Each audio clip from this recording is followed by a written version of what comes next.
You're looking at Patterson Field in LeMaster Stadium, and we're on the campus of Dawson Bryant High School. Tonight, an Ohio Valley Conference matchup between the Hornets of Coal Grove and the Pointers of South Point. Welcome in. I'm Brian Correa along with Mark Maynard. Tonight, Coal Grove coming in at 5-3 with a 2-0 record in the conference, seeking an Ohio Valley Conference championship.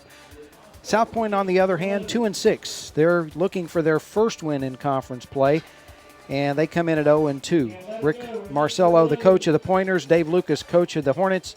Going to see two teams that emphasize a rushing attack, so it ought to be an interesting matchup tonight, as are most of our Ohio Valley Conference games. And glad you could join us and be with us for tonight's contest. Brought to you by the Electronic Media Department at Ohio University Southern. Tonight's game brought to you by Our Lady of Bellefonte Hospital, the Ohio Strategic Training Center,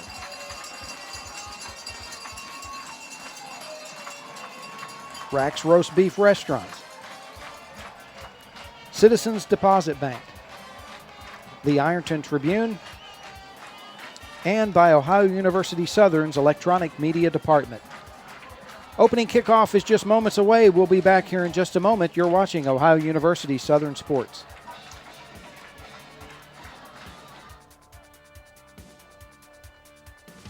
Ohio University Southern Sports is brought to you by the Ohio Strategic Training Center in South Point, Ohio, offering affordable, fast-track, and convenient training for the nation's future welders. Ohio University Southern Sports is sponsored by Rack's Roast Beef, doing things the way they used to. Same portions, same sizes since 1968. Rack's Roast Beef, located in Ironton, Ohio. Ohio University Southern Sports is brought to you by Our Lady of Bellefonte Hospital. Good help to those in need. Visit Our Lady of Bellefonte Hospital online at olbh.com. Ohio University Southern Sports is brought to you by the Ironton Tribune, Lawrence County's hometown newspaper for over 100 years. Your life, your community, your newspaper.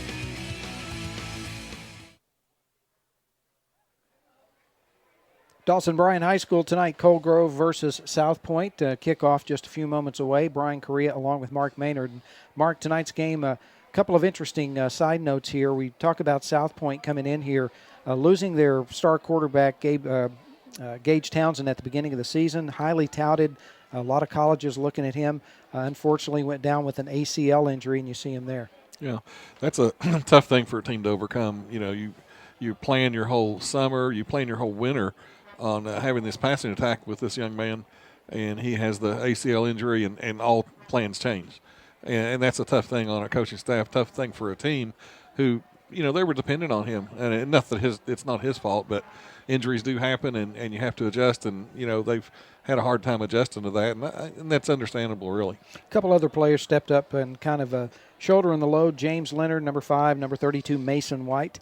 And they've been a big part of this rushing attack for the South Point offense, and they've kind of had to change the gears a little bit because they were known as air raid. They were going to come out, put the ball in the air, and they've had to really change plans. And of course, they've done a fine job of doing that, especially with kind of the blow they took at the beginning of the year. Right. I mean, everything changes. You know, your blocking schemes up front change a lot to go from air raid to ground and a pound, I guess, and they're facing a team that's pretty good at running the ball too. Yeah, and speaking of rushing, Coal Grove comes in here with one of the best rushing attacks in the area, led by number 8, Isaiah Gunther. Yeah, he had a huge game last week against Chesapeake, and in a game that was probably a little bit of a surprise around here. I think they beat them 29-0, and that was a key OVC game.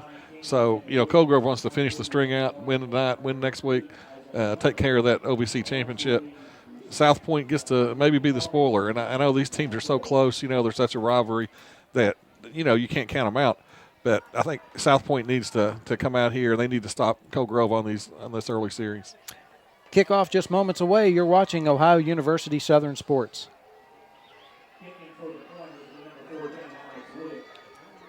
Southern Sports is brought to you by the Ohio Strategic Training Center in South Point, Ohio, offering affordable, fast-track, and convenient training for the nation's future welders. Ohio Okay, well, we kind of lost some time off the clock there, and they were teeing it up, and they're ready to go. So there's some guys here ready to play some football tonight. Alex Witt teeing it up for South Point. He will kick it off. Cole Grove will receive the kick, and we are almost underway here, waiting for the official signal. They're getting that minute back they lost, I guess.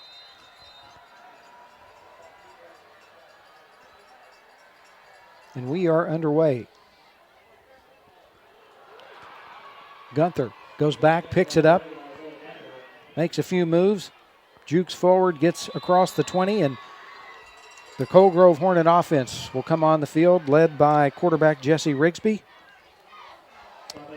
I think we'll see a lot more of number 8. We saw him put a few moves there. He went from the 7 to the 22 pretty quickly. So we'll see what's in store for the Pointers with Mr. Gunther. So the ball placed down on the 21-yard line, 1st and 10 for Cole Grove. And right away, we got our first penalty of the game, right even before the snap of the football. That's, I was going to say, that's probably on the defense here. So an encroachment penalty on South Point. That'll move it forward, make it 1st and 5. Not how the Pointers wanted to start this, I wouldn't think. Maybe a little over anxious there on this first play from scrimmage. So it's 1st and 5. You talked about Isaiah Gunther, 150 yards rushing last week, and also over 200 yards against Fairland a couple of weeks ago. So he can get it done on the ground. That one straight ahead up the middle. Doesn't get much, maybe a couple of yards. Going to make it 2nd down and short. Brian, that was Tanner Murphy, the fullback, took that handoff and plowed up the middle for a couple of yards, maybe 2. They have some size up front. If you look at Cole Grove's offensive line there, they have some big boys on there, and that usually translates well. I don't have the total size for Austin Pleasance, number 70, but he's a big one. Gunther, round left end, cuts, runs into a wall of South Point tacklers, but it looks like he's going to have enough for the 1st down by about 1 yard. Yep. Put it down to 32, so it's a 1st down for the Hornets. Yeah, about a 4-yard pickup there. This Cole Grove offensive line does just a great job of making holes for those running backs, and Cole Grove will use 3, 4, 5 running backs at any given point in time. There goes Gunther. He's breaks through, got a lot of room in front of him, and he's being chased down, and he's going to be taken down at the 20-yard line. And Stephen Wagoner rides him out at the 20-yard line, but not before he picks up a huge gain and puts Cole Grove in the red zone in scoring position. Penalty flag, though, down at the end of the play there. 47-yard run there. He just kind of broke free out of the pack.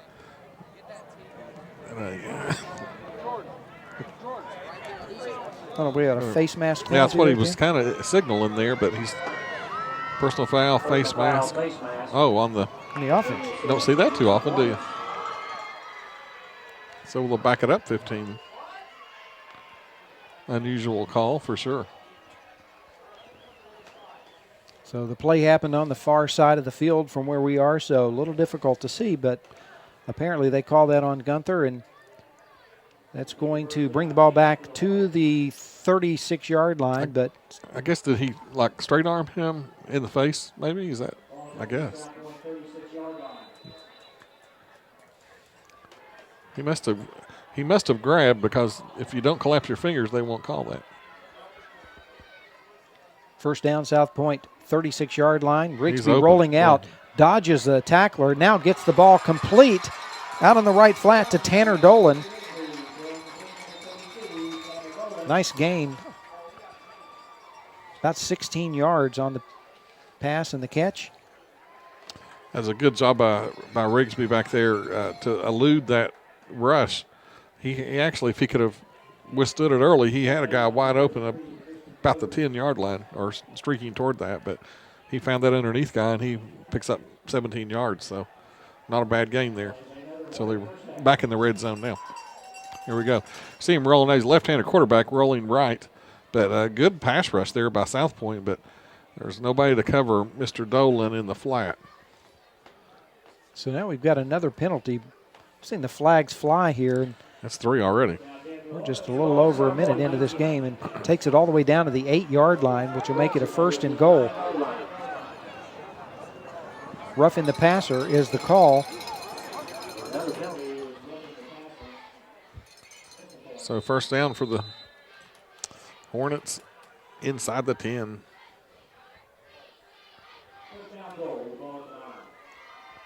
Dolan with the carry off left tackle. It's inside the 5. A 4-yard pickup. That's pretty good yardage when you get inside the 10. Just a couple of minutes into this one, and Colgrove now threatening on their first possession of the game. A couple good plays there by Dolan, the 17-yard reception, and then a big just 4-yard bull rush up the middle.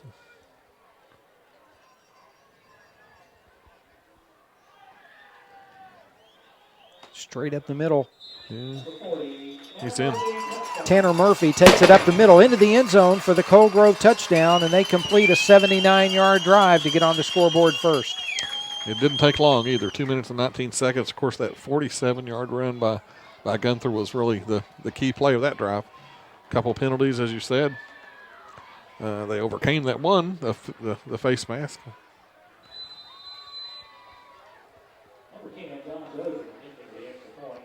So Jonathan Joseph in for Colgrove to attempt the extra point. Hold is down, kick is up, and it's good. 9:41 to play first quarter. Colgrove 7, South Point nothing. You're watching Ohio University Southern Sports. Ohio University Southern Sports is brought to you by the Ohio Strategic Training Center in South Point, Ohio, offering affordable, fast-track, and convenient training for the nation's future welders. Ohio University Southern Sports is sponsored by Rax Roast Beef, doing things the way they used to. Same portions, same sizes since 1968. Rax Roast Beef, located in Ironton, Ohio. Ohio University Southern Sports is sponsored by Citizens Deposit Bank, your financial cornerstone.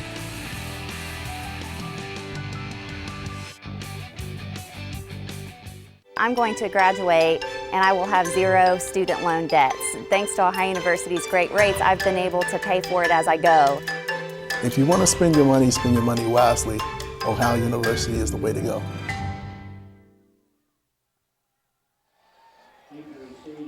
After the Colgrove touchdown, 79 yards on that drive, 9:41 to play first quarter. The Hornets have the 7-0 lead, and they prepare to kick off.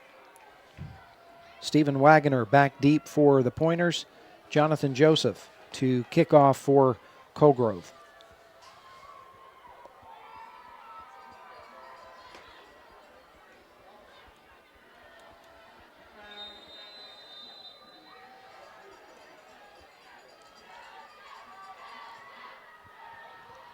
Line drive kick. Finally picked up at the 20. Mason White picks it up, and Mason White has a seam down the left side. Got one man to beat. Mason White at the 10, taken down as he gets inside the 10-yard line. Jake Myers made that touchdown-saving tackle there. But a great return by Mason White. Puts South Point in business.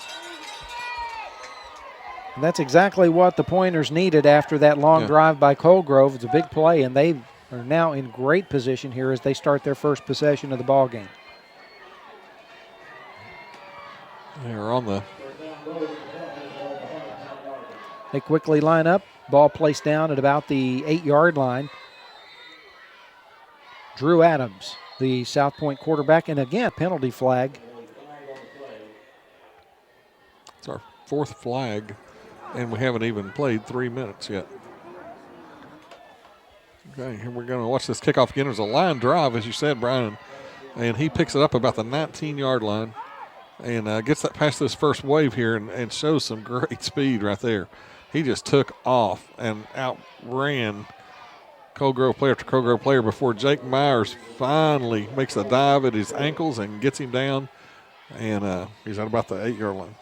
Offside penalty moves the ball forward, so the penalty against Colgrove.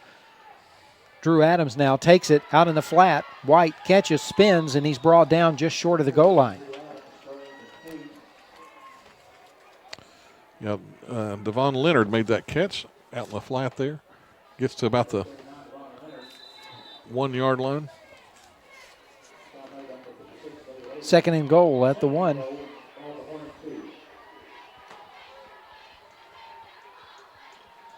Here come the Hornets on this one. Now in trouble, He's in trouble. in the backfield and thrown for a loss back at the 10-yard line. Adams goes down. This Colgrove defense last week limited Chesapeake to 63 net yards in shutting out the Panthers 29-0. They had 6 quarterback sacks in that game. And well, they do see have one of them there. Got a great rush, and it looked like a little miscommunication there actually on that play, and Adams was kind of left holding the football and didn't really want it with all that black coming at him. Ball back at the 9. This time the handoff at the line of scrimmage, nowhere. That's Colgrove defense there. Actually, again, another loss on the play. You're exactly right. He had no place to go. So now we've got a 4th down here.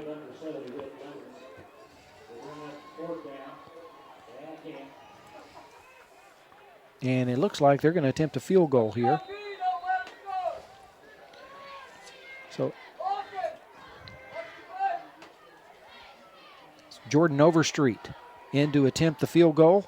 Should be about a 30-yard field goal. We've got now the whistle and a timeout by South Point. 7:35 left in this quarter, and the Pointers now trying to get on the board with a field goal, but they want to discuss now, I guess they'll maybe decide if this is the route they want to take here. It is a tough call, you know. I know they got to be frustrated a little bit there because they were on the 1-yard line with a 2nd and goal, and of course they had the missed handoff or whatever and had an 8-yard loss there, and then there was just nowhere on that last play for White to run. Production for tonight's game, by the way, being brought to you by Ohio University Southern's Electronic Media Department. You'll see all of the camera operators, the technical staff, students in the electronic media program. You can learn more by going to emdegree.com, finding out how you can be a part of the electronic media program at Ohio University Southern. They're going to have to do some good blocking up front here. It's about a 31-yard field goal attempt. Jordan Overstreet to attempt the field goal here from the right hash mark.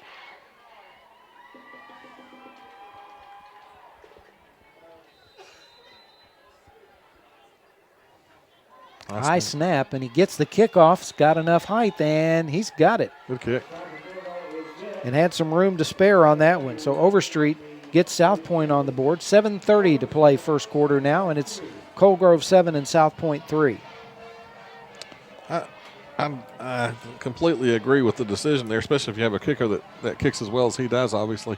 You got to get some points after that long kickoff return.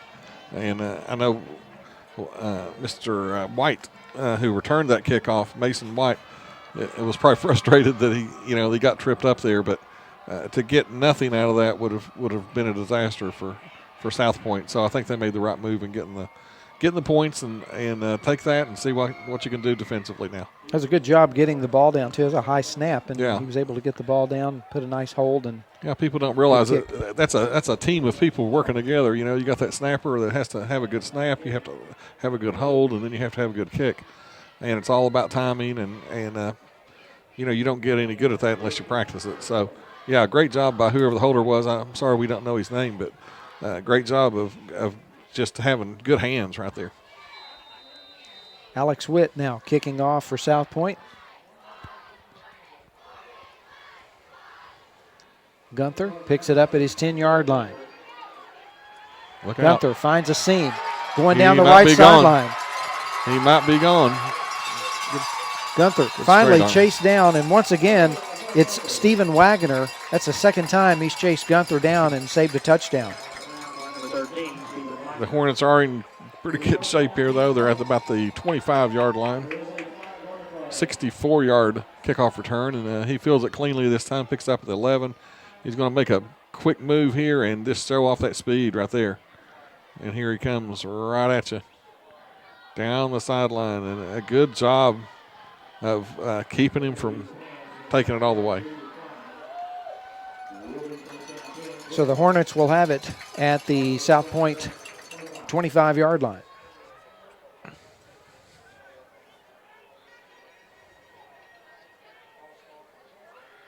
There was a flag down there, but the penalty was declined. So I'm sure they're happy being at the 25. There's the line of scrimmage right there, Brian. There it is.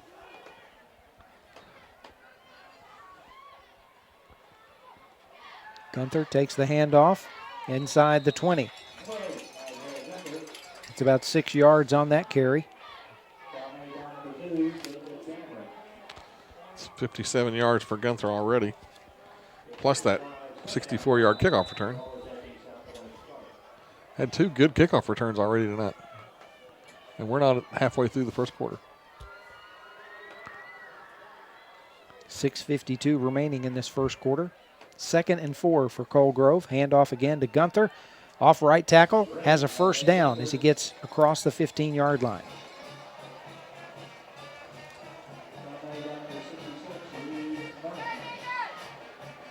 Looks like they're going to mark it right at that it is a first down.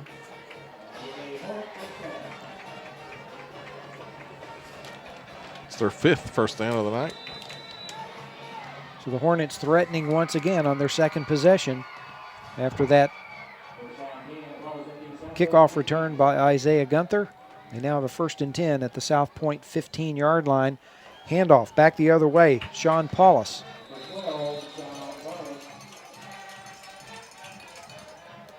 And that's the thing about this Cole Grove team is they have so many people they can put in the backfield to carry the football effectively.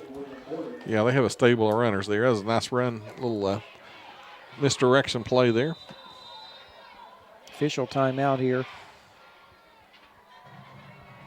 Like an equipment issue for a South Point player.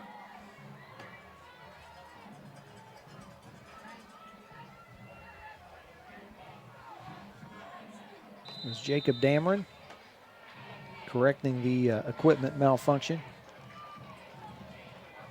Kind of a new phrase we've got in our lexicon nowadays. Yeah, it's been there for a few years, hasn't it? 32. Nice run Tanner there. Dolan Yeah. in for the Cole Grove touchdown. And the Cole Grove lead is now 13-3. Just nice, hard power running there. And the Hornets are up by 10 with a kick to come. Jonathan Joseph now in for the extra point attempt.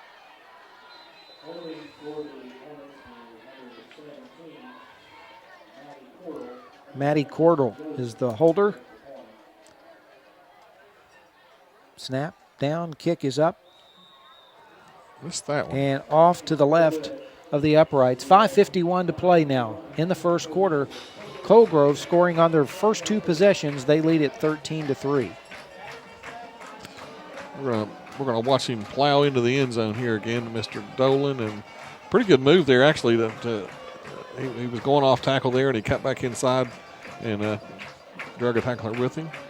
There's the cheerleaders doing a little go Cole Grove. Yeah, I think it is the actually. I'm wrong there. I believe that must have been the flag carriers. At any rate, they look very cheerful. So most of this Cole Grove side is kind of cheerful right now. Brown 13-3 lead, and 2 great kickoffs. We've had one for South Point by Mason White, and then Isaiah Gunther, and those are 2 players we knew people better watch, and they've performed already.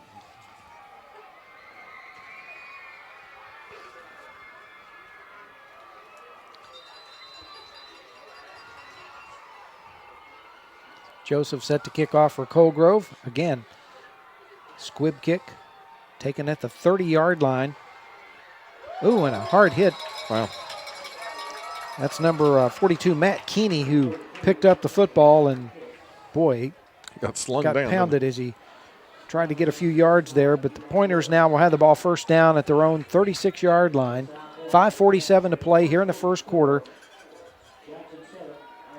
And trailing by 10 points. They want to try to get something going. Their first possession after the kickoff return, they had a first and goal, ended up with a field goal. So this is their first opportunity to try to move the football down the field.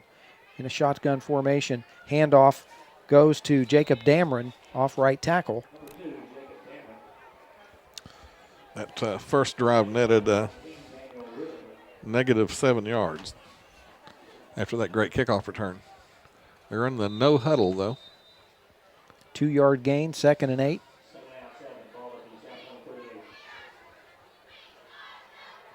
Adams with a quick throw out in the right flat, and he has his receiver, James Leonard, comes down with the football, and he's going to be near midfield, which is enough for a South Point first down. Yeah, good job there. It's well, I was afraid that was going to get picked off. It was pretty close there. The South Point cornerback was coming up. Well, he actually fumbled it forward and got a little bit more yardage out of that, actually. So it's in Colegrove territory at the 49, first down, South Point. It's our first down of the night. Adams takes it, keeps it, finds a hole on the right side. Nice gain across the 45-yard line. Yeah, they're a little better this time, a little better with the open field, I think, and we're going to watch that one again. Just a straight quarterback keep, and he showed some he didn't have to worry too much about finesse. He just ran over him. 6-yard gain. This time, handoff to Mason White. And he is going to be about a yard short of the first down, it looks like. Yeah, looks a little shy. It's going to bring up a 3rd and 1. South Point looks a little better this series for sure than they did inside the 10, but the way their offense is so spread out, it's probably easier for them to run that offense when they're outside the 10-yard line. Adams pulls it down, keeps it, pushes forward, but he is going to be stopped close to the 40. I don't know if he gained anything on that one. No, I don't think so. So it's a 4th and 1 now. South Point, or that Colegrove defense is just they're tough strong to move off of there. Yeah, they're strong up front, aren't they? Their defensive line is really penetrating, and they got one. They gave them one there, didn't they? So that's another. So a break for the Pointers as they get the offside call against Colegrove, so they'll step it off up to the 35, and they'll have a first down. 3:48 left in the quarter.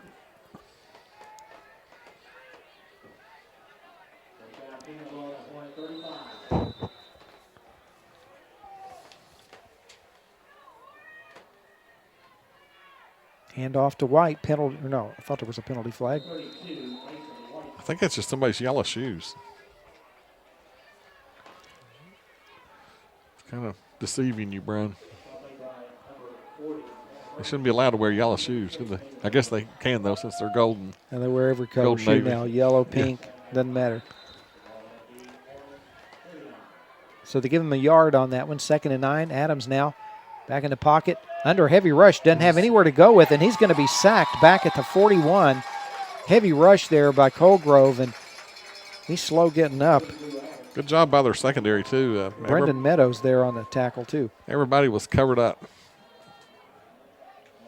Good shot. I mean, he's looking back. Got enough time there early. Really, the line did a good enough job, but they can't hold him forever. Murphy in on that tackle, too. Brennan Carter also chasing. I'm sorry, got the wrong. Tanner Murphy chasing him down there. Great job on that one. It's 2:39 left now in the quarter clock running, and it's 3rd and 15.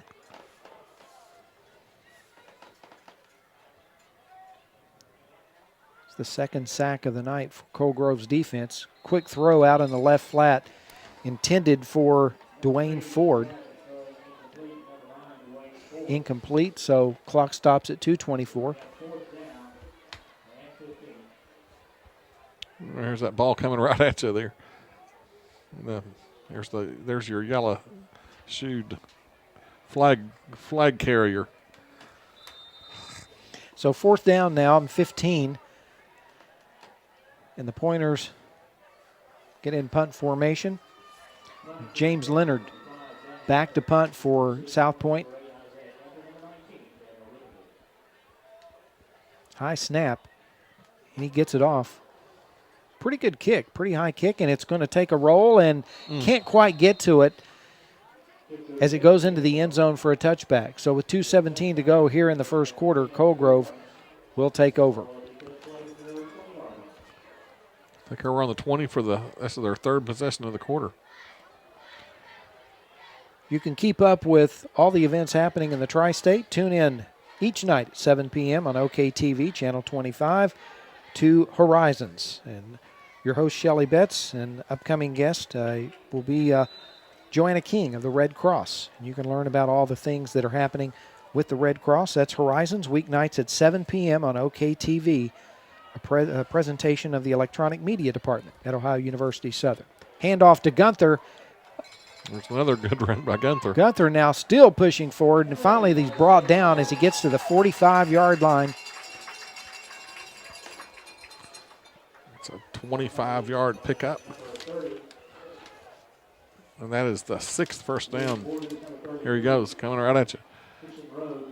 He runs very well. Gunther does a great job of taking time to let his blocks materialize. Develop. Yeah, he finds the seam and goes. Sure does. Follows that blocking well. Tight formation here. Rigsby keeps it off left tackle, and it's good for a 5-yard gain. Colgrove moving the ball real well again.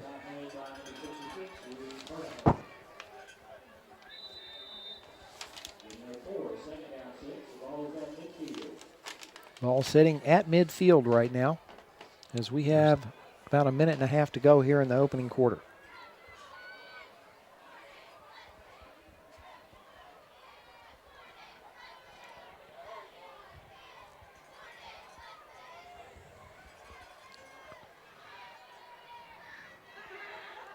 Gunther straight up the middle. Finally tripped up as he got close to the 30. I don't know if he tripped over his own player or not. Yeah, I think he might have collided ankles there. Another 20-yard gain, though, for Gunther. We'll watch him again here. He burst through there. And I think their feet got tangled up there. Yeah, I ran his blocker on that one. Yeah, Isaac Fields, and he kind of got their ankles together. That puts Gunther over 100 yards already, Brian. 106 yards rushing. It's the 8th first down for Colgrove here in the first quarter. That's a lot. First down, pitch. Tanner Dolan gets about 5 yards. You know, you alluded to it earlier about the number of running backs they have. They have plenty of people to carry the mail now. And there's another good one. Good move there, good blocking, 5-yard gain. 30 seconds to play in the quarter. It'll be 2nd and 5 at the 25. This one will probably be our last play of the first quarter. Colgrove has certainly dominated it.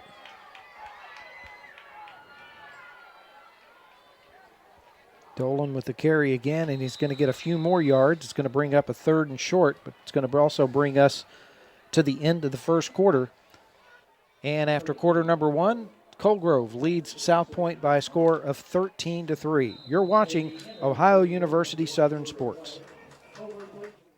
Ohio University Southern Sports is brought to you by the Ohio Strategic Training Center in South Point, Ohio, offering affordable, fast-track, and convenient training for the nation's future welders.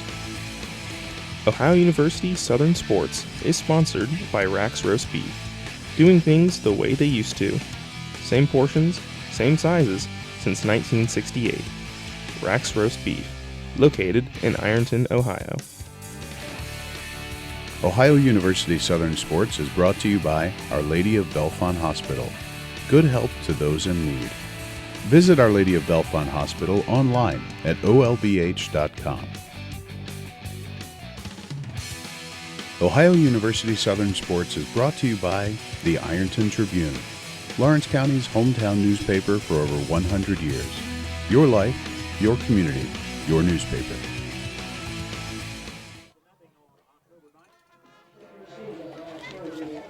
13-3, Coal Grove leads South Point in this Ohio Valley Conference matchup here on this Friday evening at Dawson Bryant High School. Getting ready for the start of the second quarter as the Hornets have a 3rd down and 3, and they're on the South Point 23-yard line.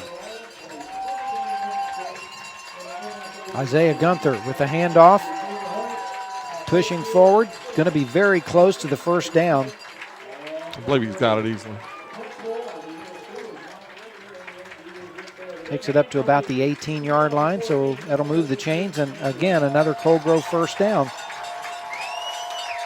It's number 9 already. And 111 yards for Gunther. Certainly on pace to probably surpass what he did last week in the first half. That first quarter, Brian, he had runs of 47, 25, 20, and had a 64-yard kickoff return. So that's 4 pretty big plays from one player. There he goes again. Gunther with the carry, got an open hole up the middle, and he's going to get all the way in for the Coal Grove touchdown. 19 yards on the run, 11:25 left in the first half, and the Hornet lead is now out to 19-3. Yeah, they're starting to run away with it here, and South Point really needs an answer on this next series. We're going to watch the touchdown again. Great run there. He really changes directions very well. Breaks a tackle at the end there, crosses the goal line, gets into the end zone. It's the 3rd different Coal Grove back to find the end zone here in the first half. Jonathan Joseph, extra point attempt through the uprights with 11:25 to play. 20-3 Coal Grove. You're watching Ohio University Southern Sports. Ohio University Southern Sports is brought to you by the Ohio Strategic Training Center in South Point, Ohio, offering affordable, fast-track, and convenient training for the nation's future welders. Ohio University Southern Sports is sponsored by Rax Roast Beef, doing things the way they used to. Same portions, same sizes since 1968. Rax Roast Beef, located in Ironton, Ohio. Ohio University Southern Sports is brought to you by Our Lady of Bellefonte Hospital. Good help to those in need. Visit Our Lady of Bellefonte Hospital online at olbh.com.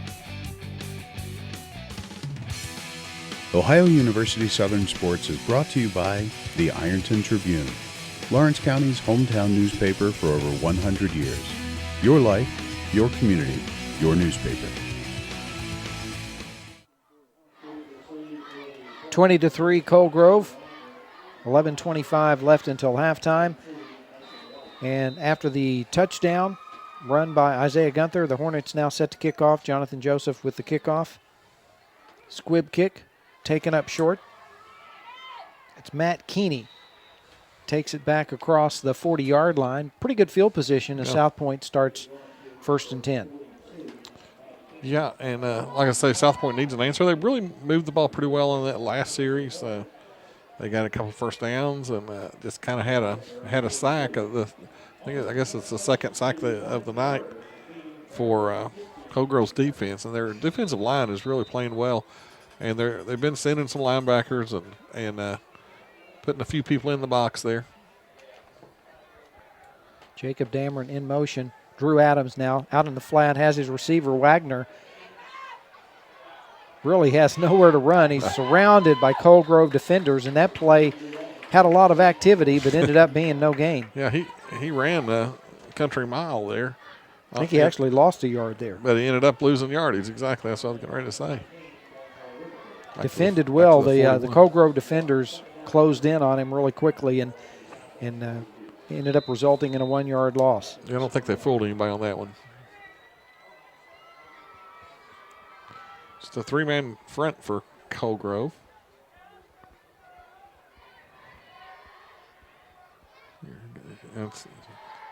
Adams now looking for his receiver intended for James Leonard, but a little bit too high and out of bounds. So incomplete, 3rd down now and 11 for South Point. 3rd and long. He was starting to get some happy feet back there. almost as soon as he took the snap because Colgrove was coming at him.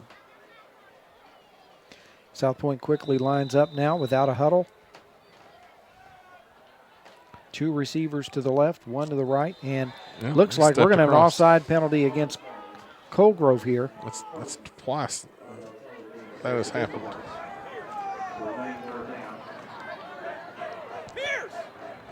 Tanner Murphy a little too anxious there and gets the flag called, and that's going to back him up 5 yards. Takes the ball up to the 47-yard line, which will make it a 3rd and 6. A lot better for South Point than 3rd and 11. No doubt.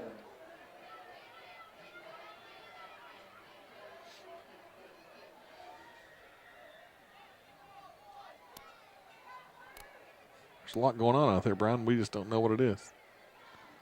Here comes Adams the takes rush. it, has his receiver, but overthrows him, but a penalty flag comes down. We're going to have an interference call on Colgrove. Interference or holding, maybe. Dwayne Ford was the intended receiver. It's going to be a 15-yarder. So a break for South Point as they'll get the first down, and that'll take the ball into Colgrove territory.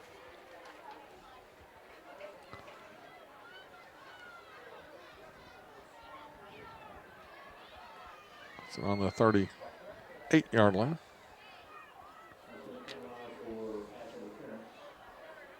So after the pass interference penalty now, first down, Colgrove 38. South Point again, going without the huddle. They line up, they're ready to go. Handoff there, Mason White. Swarmed under by Colgrove defenders. No gain on the play. Nowhere to go there.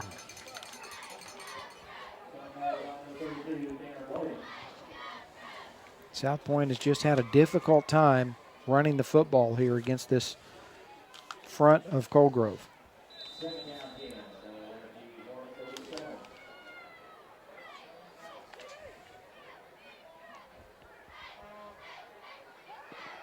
Adams now going over the middle. Ball tipped and falls incomplete.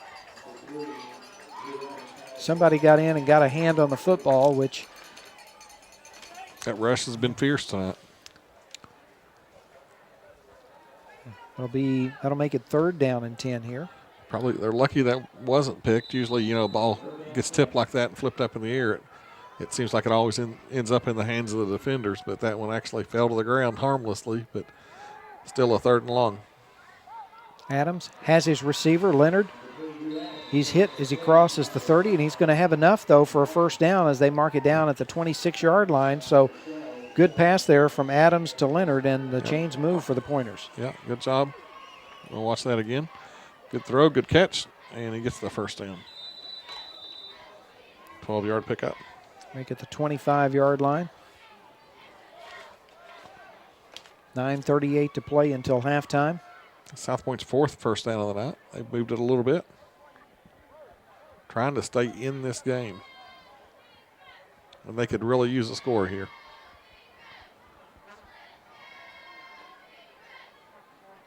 Low snap, and it's fumbled, and it looked like that Adams recovered quickly and fell on it, and he does. So South Point averts a turnover there. About a yard loss there. We're going to watch that again. Ball's just like you said, I don't know, it never even made it back to him. It must have hit the center of the leg or something. They lose 2 yards on that play, so make it 2nd and 12. White takes the handoff, and he doesn't even barely has a chance to take the handoff before he runs into Tanner Dolan. 32 meets 32. Yeah. 32, nice tackle there. That's the way you do it. Tanner Dolan says, I don't like that you're wearing my number. No. White has 5 carries for 3 yards. Really has not been able to do much there. Adams over the middle, too high, intercepted. Joe Akers on the interception, and nice run back as he gets it out near the 40-yard line. The turnover for Colgrove gives them the football back with 8:14 to play.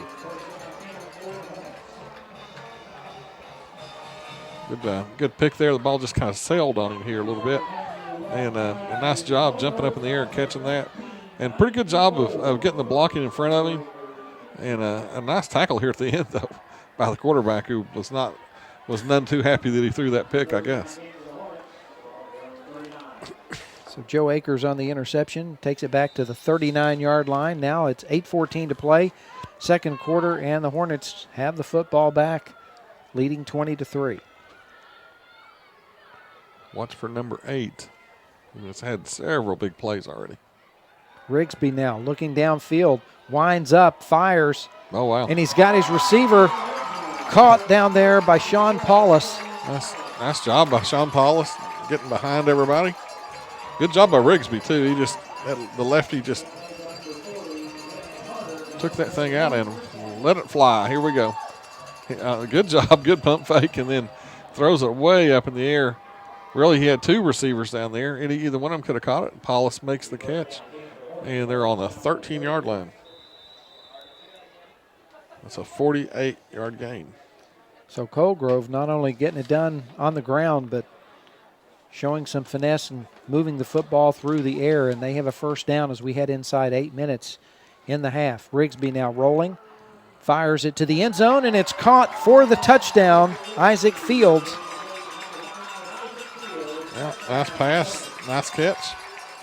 Took them 2 plays to go, 61 yards for the touchdown. Watch it again there. He just beat his man. He laid it up there perfectly. Great job by Rigsby. Nice catch by Fields. And it's 26-3 now. We got a different Colgrove player scoring another touchdown. Yeah, we sure do. They spread the wealth, don't they? Jonathan Joseph in for the extra point try once again, and once again, right through the uprights. 7:49 to play here in the first half, and Colgrove out to a comfortable 27-3 lead. I think, Brian, the Ohio rule for a running clock is 30. I'm not sure about that. It's either 30 or 35, but I'm pretty sure it's 30, which would mean another touchdown, and we could have a running clock game. So certainly South Point doesn't want that. They need to make something happen here on this series. Well, you can earn a degree bachelor's degree in communication studies at Ohio University Southern. You can contact Perba Das to get more information. The number there is 740-533-4595. You can go to ohio.edu/Southern and look for communication studies, and you can learn all about the requirements of the degree and what you can do with a communications degree from Ohio University Southern.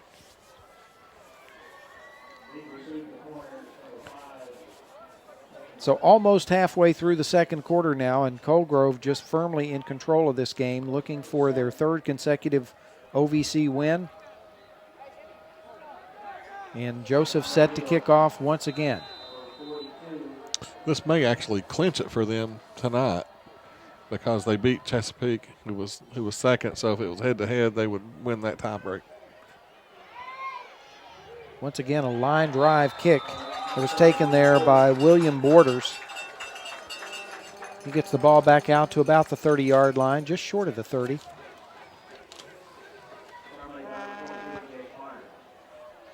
South Point, as you said, they've been able to move the football, but they get so far and then they run into a stone wall. Well, they've had some trouble protecting their quarterback is the biggest problem they've had, I think. And they really cannot get anything going on the run. They need to establish that a little more, but Colgrove has just dominated them up front. First down. Handoff, off right tackle. Helmet comes off. Jacob Dameron. He might have gained a yard, or maybe 2.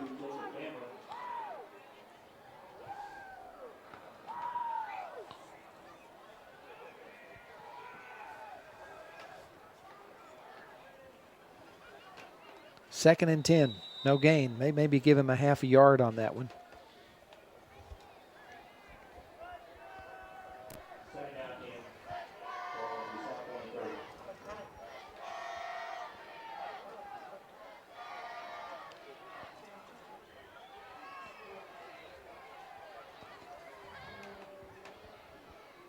Oh, look Adams out. now. He gets it off, and good job of getting Yeah. rid of the football and avoiding the sack. Devon Leonard with the catch. That was a great job. Murphy was coming, and he split the gap there, but he missed the quarterback. And then he stepped up into the pocket and found Leonard over the middle for a pretty good little gain there. 7-yard pickup. Going to make it 3rd and 2 now. Adams gets the pass off. It's caught by Leonard out there. He's hit as soon as he catches the football. Good defense there, but see if he has enough for the first down or not. It's going to be close there to where they're marking the football. Pretty close. I didn't think he had it, but where they're spotting it now, I think he might have. And South Point sure hopes so. They kind of need that right now. You were talking about the running clock. It's when it reaches 30 points in the second half. In the second half, okay. I know it's different places. I know in Kentucky it's 35 whenever.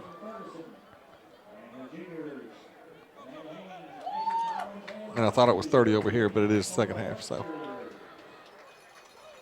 6:06 left in the first half, and they're going to be just short. Yeah, it looks like.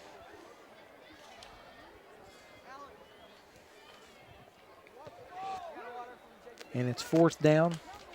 And you're going for it here. Why not?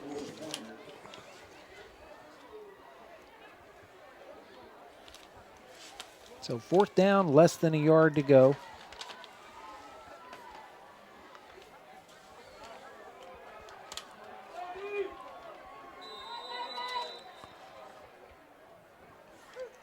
Adams takes it, lunges forward. I don't know if he got it. I think they actually pushed him backward. And then we see coming out of the pile there, Austin Pleasance comes out with the football for Colgrove. Either way it goes, the Hornets have the football back. And in good field position there at the 38. We'll watch it again here, see exactly what happened.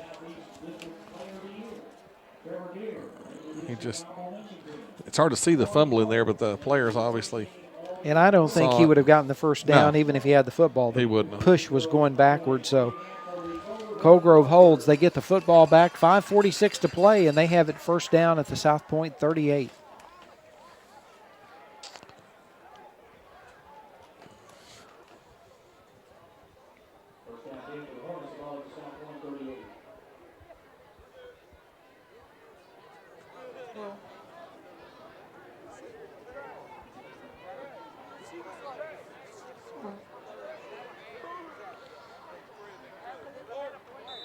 Okay, here we go.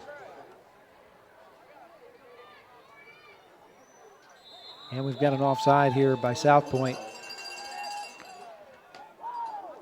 A little over anxious there, so they're going to step off 5 yards. So let's make it 1st and 5 now, down at the 33-yard line.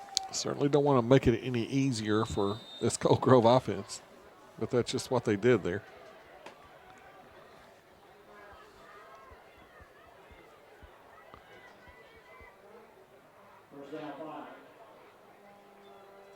Hand off to Gunther, slicing off the right side. Down to the 30, pickup of about 3 yards on that one. It's going to bring up a 3rd and 2. Or 2nd and 2, right? 2nd and 2, yeah.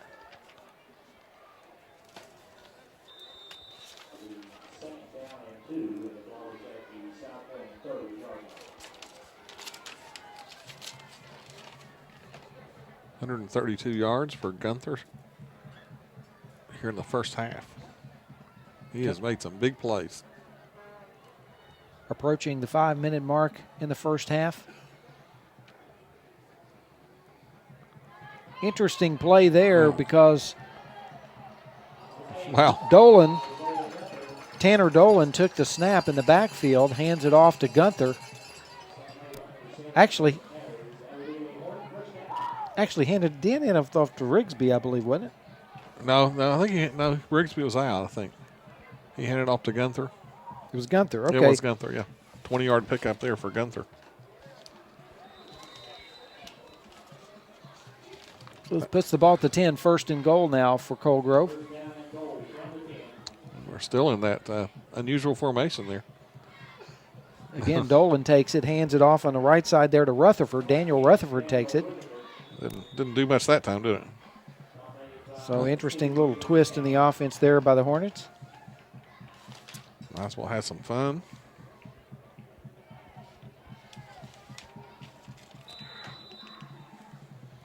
Well, you know, the way they run the football, they could run out of that formation real easily. Yeah. Put about anybody back there taking the snap. Right.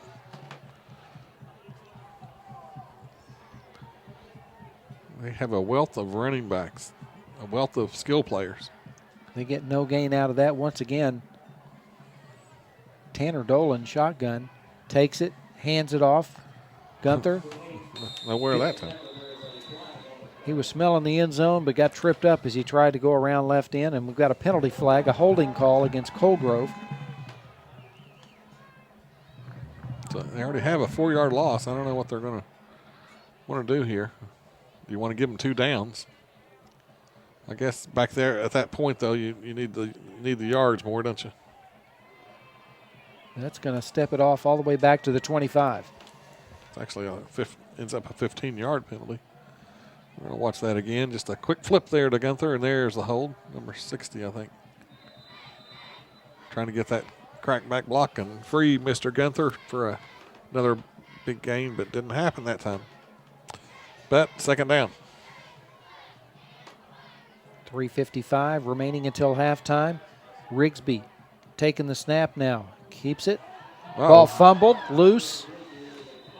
No indication yet. Looks like Colgrove got it. It's an 8-yard loss, though. 3rd and 18 now. I'll watch it again here. Really looked like he was, he looked like he was going to throw, but ball gets stripped from him and recovered by Colgrove. So 3rd down. You can call it 3rd and 33, or you could be optimistic and say 3rd and goal. Yeah, that's true. Rigsby fires the end zone. Dolan there has the catch. Touchdown, Colgrove. Nice job by Dolan. 33-yard touchdown pass from Jesse Rigsby to Tanner Dolan. And it's 6 more points for the Hornets.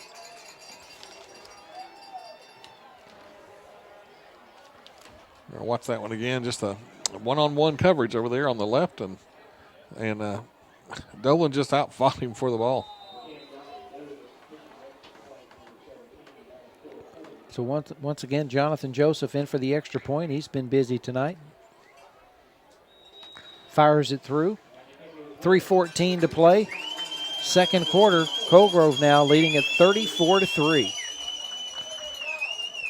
Well, it's probably a good thing there isn't a running clock there, because it would be running wild right now. 34-3, 31-point lead. Tonight's game, production-wise, is being brought to you by Ohio University Southern's Electronic Media Department. You see our production truck there, the Giovanni's Pizza Truck, helping make that possible. And if you'd like to learn more about the electronic media program, you can go to the website there that you see, emdegree.com. And you can find out all about the courses involved and all of the activities and things you can do as a student in the electronic media program. All of the activity taking place inside that truck. Students of the electronic media program. Don Moore, director of the program, calling the shots in there tonight. And the students manning the cameras. Our end zone camera guy down there, I think he's been next to the cannon shots down there. I think he's about jumped out of his shoes 4 or 5 times. Yeah. You got to be ready for that when that thing goes off. He won't be able to hear till about Wednesday. There he is. That's Brian Cunningham down there. Brian. Good job from that end zone spot. Probably ducked for cover several times down there. Squib kick recovered at the 45. So now they are doing the running clock now. Okay. So Apparently they don't really even have to wait till the second half. Like I said, I'm not. I know the Kentucky rules a lot better than I know the Ohio rules, but I can get that. I can understand that. First down, South Point at their own 45.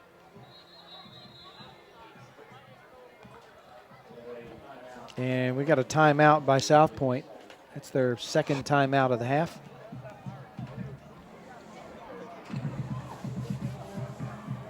Also this evening, the boys cross-country team. So they're going to take a little break and talk about it. Plot a little bit of strategy here in these remaining minutes. 2:39 left on the clock until we reach halftime. Coal Grove has about 225 yards total offense in this first half, and Gunther has 152 yards rushing. Just total yards for him. He's got the long kickoff return as well. He's had runs of 47, 25, 20 twice, and 18. Another degree you can check out. Go to our website at ohio.edu/Southern. You can learn about a degree and a career in criminal justice, bachelor degree, 4-year degree there. Criminal justice, you can learn, get involved in law enforcement and some various aspects there. And you can go to ohio.edu/Southern and learn more. Back on the field, ready to go here with 2:39 left until halftime. South Point trailing 34-3, but trying to get a little something going here before we head into the locker room here at halftime. Adams hands it off. Left side, that's Jacob Dameron. It's a pretty nice gain and gets into Coal Grove territory on first down. We'll see that one again. Nothing fancy here, just some pretty good blocking up front, though. And Dameron breaks that initial tackle, and then he goes down, but he gains six yards on that play. 6-yard gain, 2nd and 4. This time, Mason White. Trying to find some room. Nowhere. He is going to be just dragged down well behind the line of scrimmage. It's going to be a loss on the play back to the 45. So it's now 3rd down for the Pointers. Back to about where they started, 3rd and 10 about.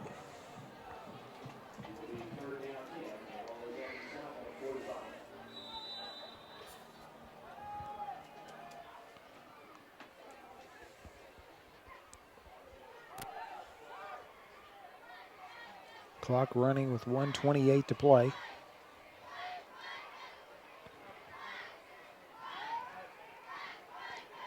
Adams looking out in the flat, has his receiver Leonard. He's hit, spins, gets up near midfield. Going to come up short of the first down, so it'll be 4th and about 5. About 5 yards to go as they mark it down at the 50. We're going to watch him set it up here. He sees his guy. It's kind of a high pass. It could have been picked, that's for sure.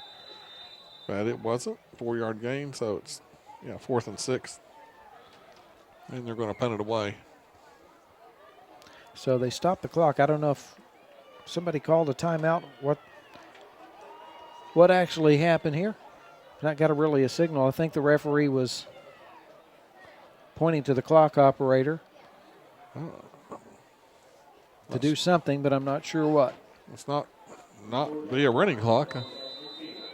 It was running, and it was down to about 55 seconds. All of a sudden, we just got 1:05 on the clock. So I don't know. Whatever. There we go.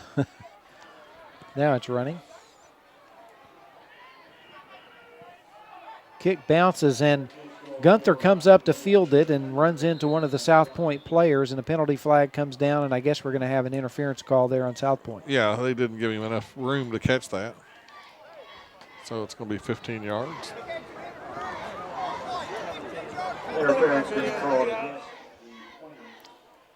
So when we'll wait here for him to mark off the penalty, and we'll have 55.6 seconds remaining until we get to halftime here. See what Coal Grove might want to do with that minute and all their timeouts, right? I believe they have all their timeouts. It's going to take it all the way up to about the 39-yard line. So Coal Grove here, the last possession until the half.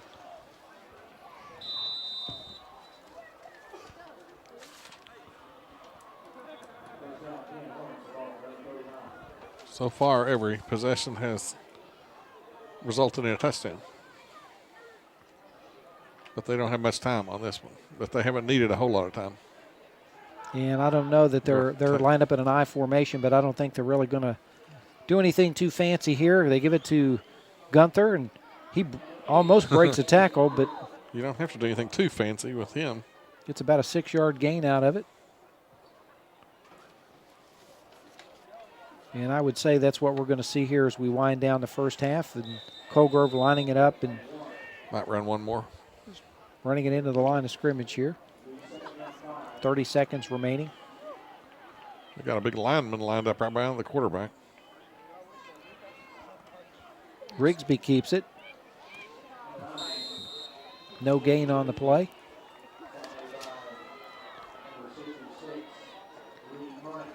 But as we hit the 10-second mark, that should take us all the way to the end of the quarter. And both teams start to head to the locker room. So that'll take us to halftime as both teams head off the field. And at halftime, Coal Grove leading South Point 34-3. You're watching Ohio University Southern Sports. Ohio University Southern Sports is brought to you by the Ohio Strategic Training Center in South Point, Ohio, offering affordable, fast-track, and convenient training for the nation's future welders. Ohio University Southern Sports is sponsored by Rack's Roast Beef, doing things the way they used to. Same portions, same sizes since 1968. Rack's Roast Beef, located in Ironton, Ohio. Ohio University Southern Sports is sponsored by Citizens Deposit Bank, your financial cornerstone.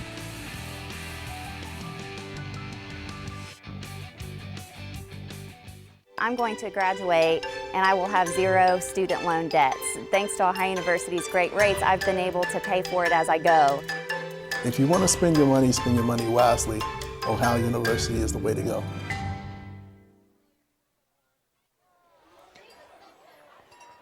Halftime at Dawson Bryan High School. The Coal Grove Hornets comfortably in front of South Point 34-3. Mark, this has pretty much been Coal Grove having their way in the first half. Pretty one-sided. Isaiah Gunther especially having a great night. He has 158 yards rushing already. Several big plays that set up scores. He's got a touchdown himself. And they really just dominated the first half, Brian. I don't think there's any other way to describe it.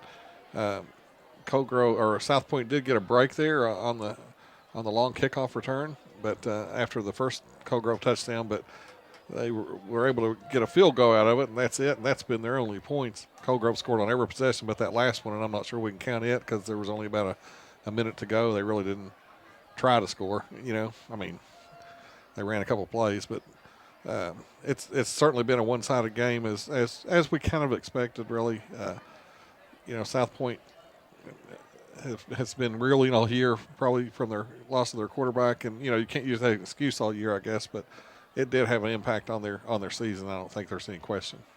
Well, Coal Grove looking to capture an Ohio Valley Conference championship with the 31-point lead. We're going to see a running clock as we come back out in the second half. Right.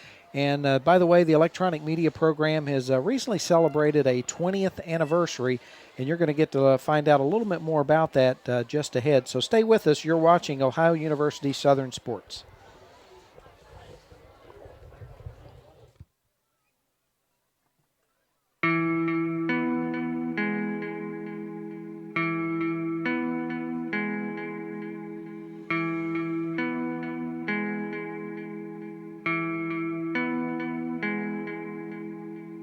Bill Dingus said, "We really need to start a program." I said, "Okay." I said, "I'll do it under one condition." And he said, "What's that?" I said, "Well, I went to the University of Kentucky, and the whole time I was there, it was great in academics, but there were no hands-on experience." I said, "If I hadn't worked at WKYT, I wouldn't have had any experience, and that's where I gained most of my knowledge." And he said, "We'll get you the equipment." We needed to create unique programs like the electronic media, like equestrian studies, programs that would pull people from distances, that they could come here, be trained, be a great career person, and then move back to their home to excel. It took us a few years. We got the program, we got all the academic side ironed out, got it up and going. And a few years later, we moved into the beautiful third floor, $1.7 million with construction and equipment. And we had the professional equipment that the students could learn on, and I think that's what set our program apart than the other schools in the area. It was probably one of the better decisions we made was the establishing of the electronic media department.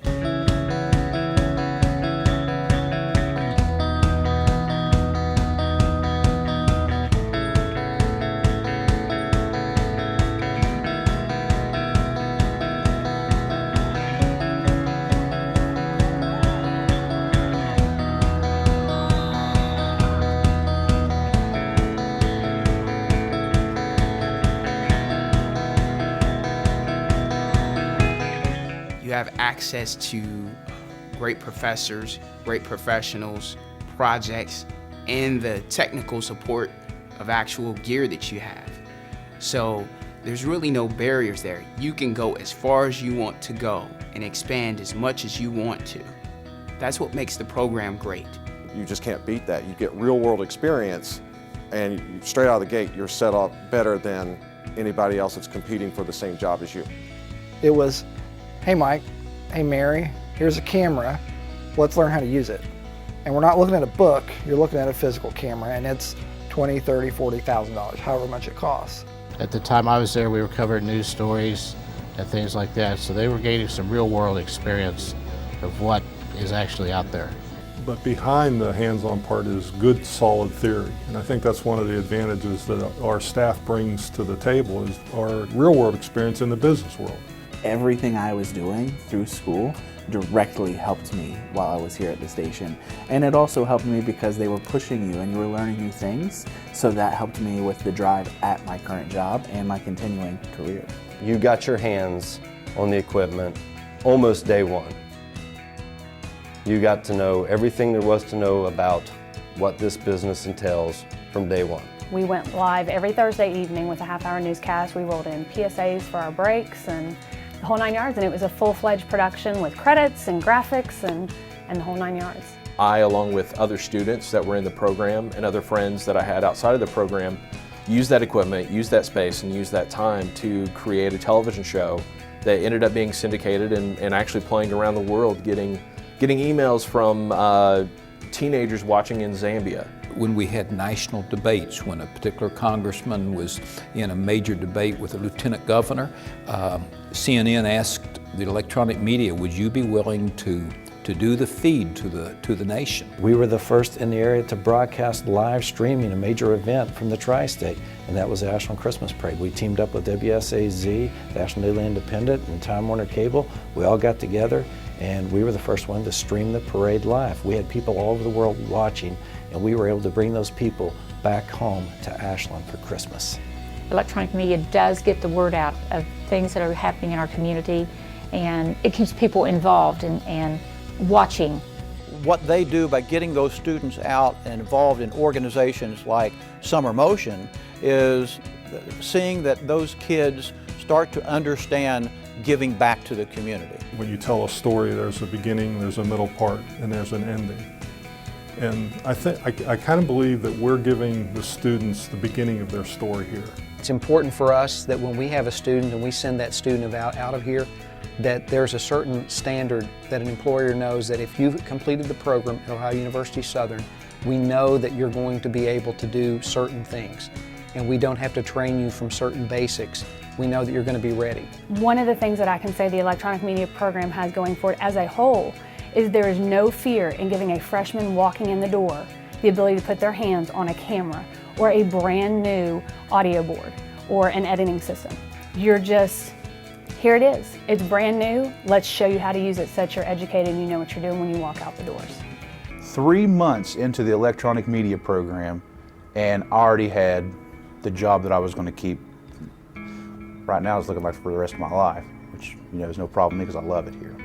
So I wouldn't be here today if it wasn't for Don Moore in the electronic media department. My time at OU Southern taught me just to be open to doing everything, and I felt that that really gave me a competitive edge against my peers, because I started out my education with the mindset of, you are not just a reporter, you are not just a photojournalist, you can do it all. You know, they really exposed me to career options that I'd never explored, and then they exposed me to kind of life perspectives that I'd never explored. So I think the value to me was really having an opportunity to be in a place where the questions were ones I might not have asked myself. I'm doing the morning show on the #1 station in the market, and this is where I grew up. This is where I wanted to be. So, you know, for my goals and what I wanted, it was perfect. It led me here, led me to do what my passion is. The Ohio University Electronic Media Program actually gave me the education, the tools, and the confidence to know when I had the opportunity to work for ESPN, Fox Sports Net, the NFL Network, that I could actually execute and deliver in the moment. My work's been featured on the Today Show, MSNBC, CNBC, the Weather Channel, CNN. I also got to do some work with the Fox affiliate here in Denver, as well as ABC News out of New York. Did broadcast news for a little while, moved here to Cincinnati where I got more into live event staging and film production. Since then, I've kind of taken a journey that has evolved from doing a lot of the work hands-on to owning and managing a company that now produces content here and then in countries around the world.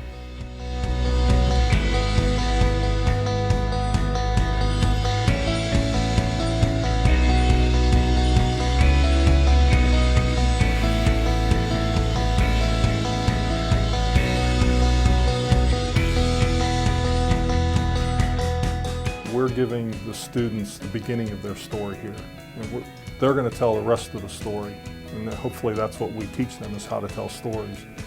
So I think the difference with our program is we give them a good, solid foundation, whether they want to tell a story through their music or in radio, whether it's behind the camera being a videographer, or whether they're in the corporate or business world. We're giving that foundation to them so they can start telling their story.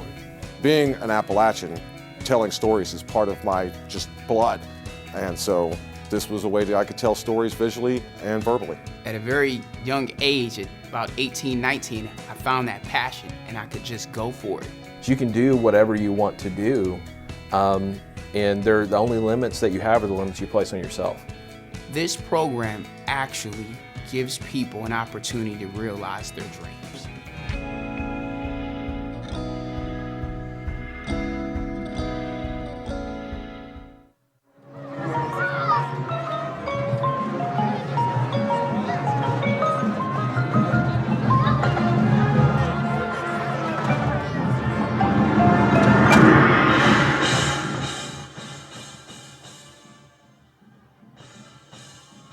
Ohio University Southern Sports is brought to you by the Ohio Strategic Training Center in South Point, Ohio, offering affordable, fast-track, and convenient training for the nation's future welders. Ohio University Southern Sports is sponsored by Rack's Roast Beef, doing things the way they used to. Same portions, same sizes since 1968. Rack's Roast Beef, located in Ironton, Ohio.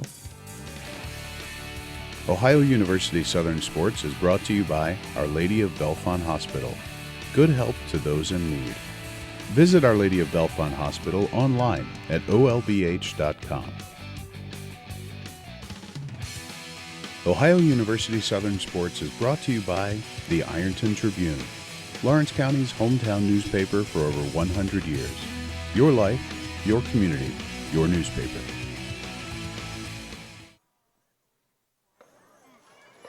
And we're back at Dawson Bryan High School. It's halftime here in Coal Grove, where the Hornets of Coal Grove lead the South Point Pointers by a score of 34-3.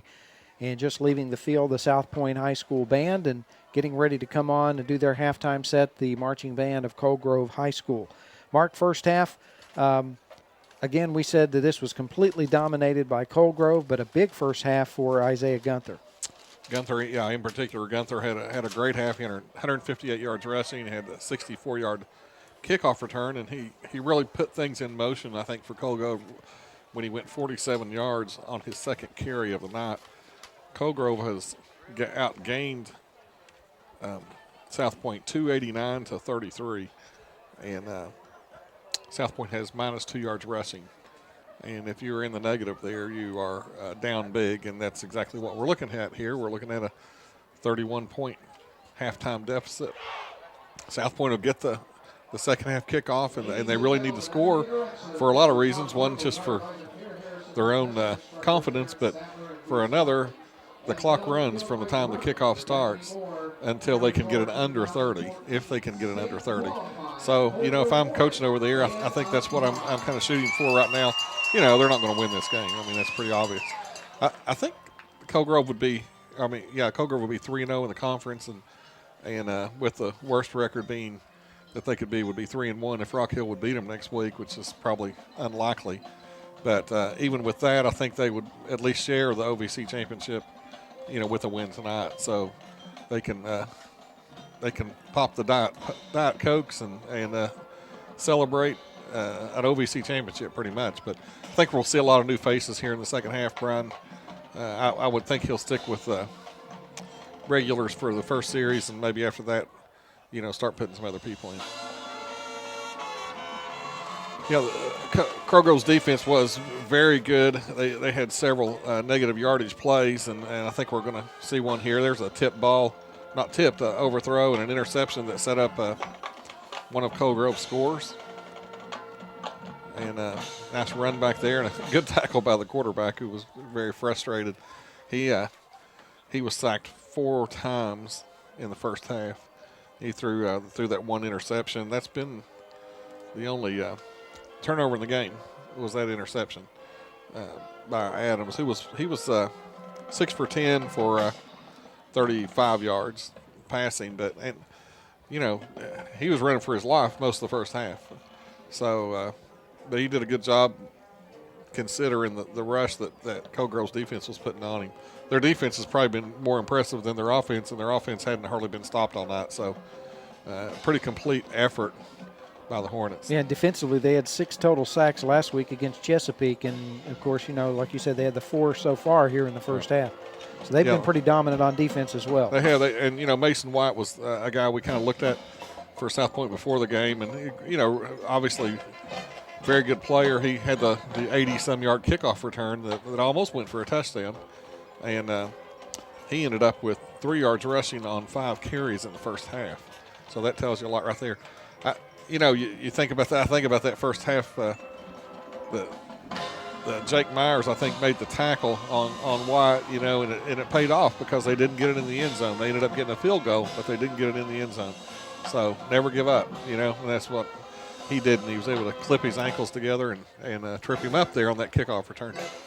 And that's really been that return is about the best South Point highlight we would have to show anybody. And that just tells you just how much Colgrove was dominated this football game, really on both sides of the ball.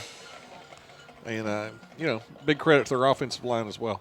Next week, Colgrove has Rock Hill coming in here, and so they will have the opportunity to be able to go undefeated in the conference. Right. And on the other hand, South Point will go on the road. They'll play Fairland next week to wrap up the season and conference play. That could be an interesting game. We've seen Fairland in the last couple of weeks, and that's not they're 1-7. They finally got their first win. Got the monkey off their back last week, and that could be an interesting game. I think Colgrove would be a pretty prohibitive favorite over Rock Hill, I would think. And like you said, they want to win that OVC outright for one. But for two, that could, put them in better position in the playoffs. And I know, everybody's worried about that at this time of the year too. Not worried about it, but looking forward to it. And Colgrove should be in the playoffs for sure. I have a feeling. But they have a nice team. Dave Lucas always does a great job. And this is a good place to watch a football game too, by the way. So It's a beautiful facility here, beautiful field. I love the turf. Easy to call the game on the turf. Here comes the kickoff return after Colgrove's first touchdown. It's kind of a line drive kick, and Mason White picks it up, has to make an early move there, and cuts back up in the middle of the field. And you see the Colgrove tacklers just falling on the side, and you watch Myers running right with him. Last second, he's going to dive and get him. And, just a great job there to prevent that touchdown. And South Point wasn't able to finish the job and get it in the end zone. Well, the Colgrove Marching Band on the field now, and we're going to take a short break. You're watching Ohio University Southern Sports. Ohio University Southern Sports is brought to you by the Ohio Strategic Training Center in South Point, Ohio, offering affordable, fast-track, and convenient training for the nation's future welders. Ohio University Southern Sports is sponsored by Rax Roast Beef, doing things the way they used to. Same portions, same sizes since 1968. Rax Roast Beef, located in Ironton, Ohio. Ohio University Southern Sports is sponsored by Citizens Deposit Bank, your financial cornerstone.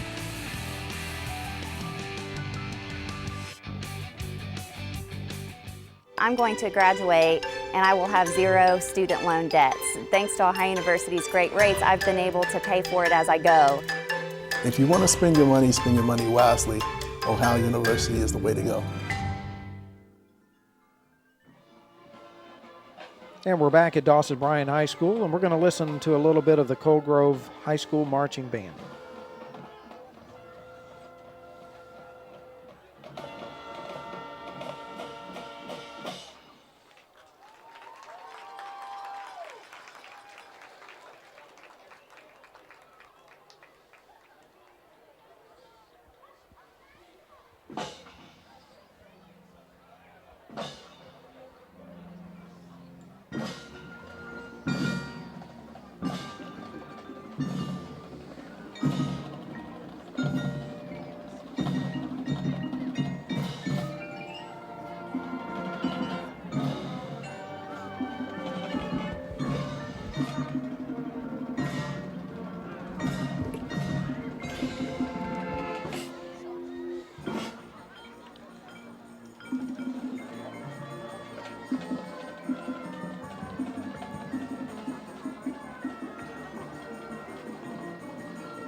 University Southern Sports is brought to you by the Ohio Strategic Training Center in South Point, Ohio, offering affordable, fast-track, and convenient training for the nation's future welders.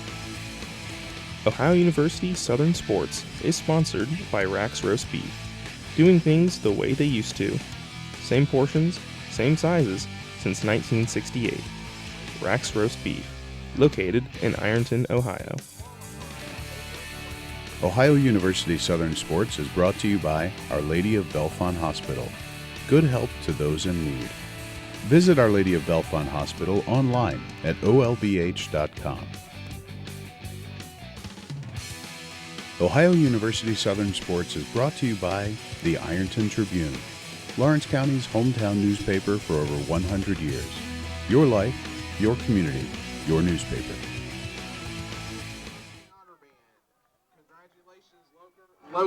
Colgrove Marching Band just finishing their set on the field and did a great job, as did the South Point Band. Tonight's game, by the way, is being brought to you by several of our sponsors, and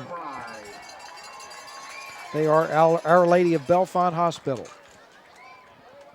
Ohio Strategic Training Center, Rax Roast Beef Restaurant, Citizens Deposit Bank, the Ironton Tribune and by Ohio University Southern Electronic Media Department.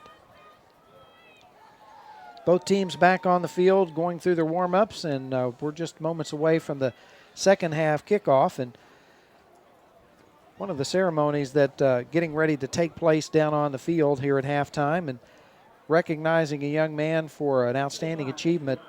And you see him down on the field there. They're recognizing current student athlete Brandon Atkins for his achievement in track and field. The Ohio High School Athletic Association track and field meet. At this meet, Brandon tied the school record with a leap of 6 feet 8 inches.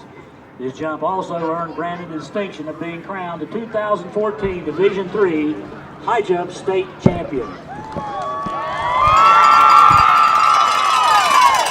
This is only the second male athlete to win an Ohio High School Athletic Association State Championship. Brandon is accompanied by his parents, Donnie Atkins and Ellen Atkins, and congratulations to Brandon as the 2014 High Jump State Champion. Pretty nice achievement there by Brandon Atkins, high jump state champion from Coal Grove High School. And kickoff just moments away. You're watching Ohio University Southern Sports. Ohio University Southern Sports is brought to you by the Ohio Strategic Training Center in South Point, Ohio, offering affordable, fast-track, and convenient training for the nation's future welders. Ohio University Southern Sports is sponsored by Rack's Roast Beef, doing things the way they used to. Same portions, same sizes since 1968. Rack's Roast Beef, located in Ironton, Ohio. Ohio University Southern Sports is sponsored by Citizens Deposit Bank, your financial cornerstone.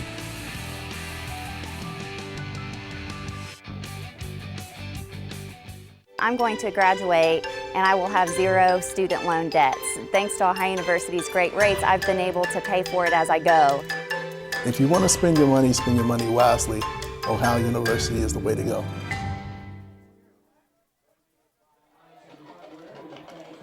About ready for the second half kickoff. Coal Grove leading South Point 34-3. Brian Correa along with Mark Maynard. Ohio Valley Conference football tonight, and starting the second half, South Point will receive the kickoff, and we will have a running clock as we get into the third quarter play. South Point, they're going to take the second half kickoff. If I'm them, if I'm their coach, I'm telling these guys, just consider it 0-0 here. Let's make something happen here in the second half, and just try to get better. And I think, like I said, I think some young kids will play on both sides of the ball here in the second half, and could well be a pretty quick second half if South Point doesn't put some points on the board here on this first series.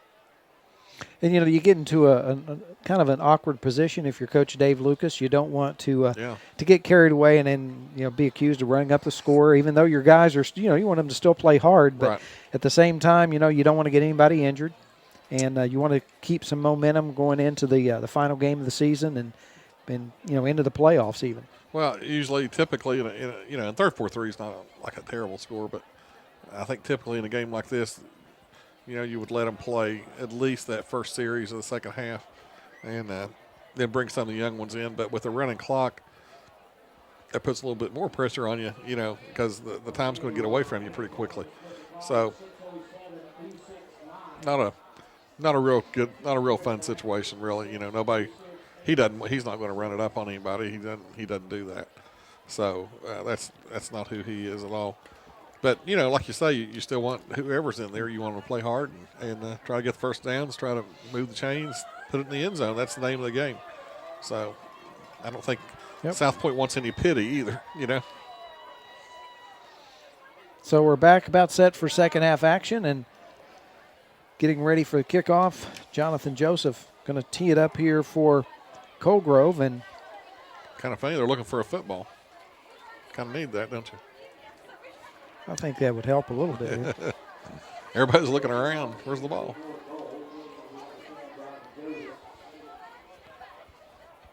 They haven't kicked it deep since since Mason White almost broke that one back on him. Been kind of squib kicking it since then, but it hadn't mattered too much with the way their defense has played, even though South Point has had pretty good field position really throughout the first half even. Stephen Wagner back deep for South Point. But this one going to sail over to Keandre Hill. And he looking for a place to go and just runs into just nothing but black jerseys. They still don't bring him down, but they stopped him. They do cover the kick. So first down, they're going to put it at about the 29-yard line. That's where the pointers will start, first down and 10.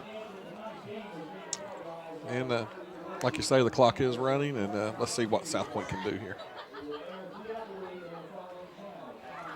So as they have done the entire game, the pointers going without the huddle. They come out, line up, ready to go. Couple of receivers to the left, one to the right. And here we go, starting in the second half. Drew Adams going deep now, has a receiver going down the right sidelines. Caught. Nice catch. Going backwards. Stephen Wagner on the reception, and that's a good way to start the second half for the pointers there. No question. A big play there. We're going to watch it again. Adams gets the time, and that's crucial. And he airs it out, and a nice catch.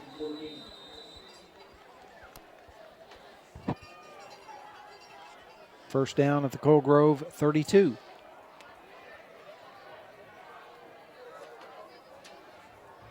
Make that the 33. Adams takes it, the handoff, met in the backfield.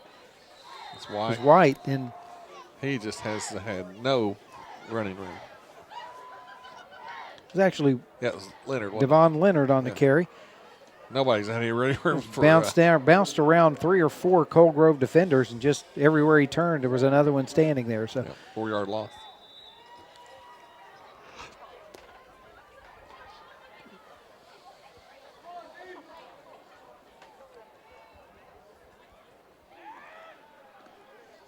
Out in the flat, pass intended for James Leonard, falls incomplete. That'll bring up third down. Kind of gotten feels like more like football weather now. It felt pretty good earlier. I mean, it doesn't feel bad now, but sure beats the rain we had for the first 2 or 3 weeks. There was a couple of weeks in a row there. It was rain only on Friday nights. Rest of the week was just great. Adams goes over the middle, again intended for Leonard. Ball sails over his head, pass incomplete, and now it's fourth down. Adams has done a pretty good job, but his passes seem to sail on him on occasion there. And that was another case of that right there.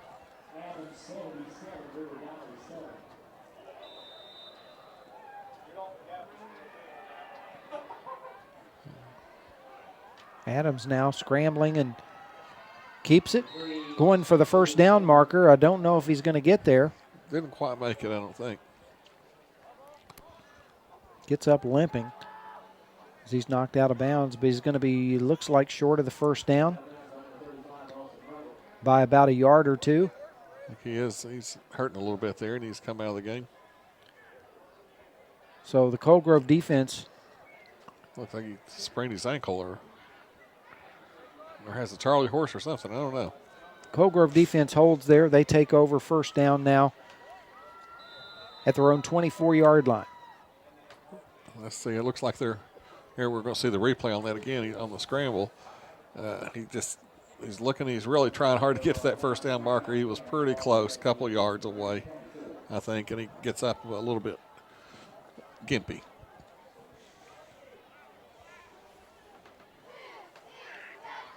Look out.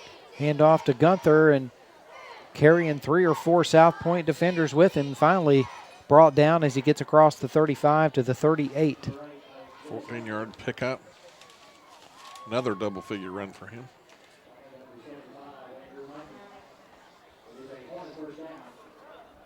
Gunther is not only an elusive runner, but he runs hard, and he's very difficult to bring down once he gets in the open field. It's hard to get a really clean shot on, I think, is the big thing with him.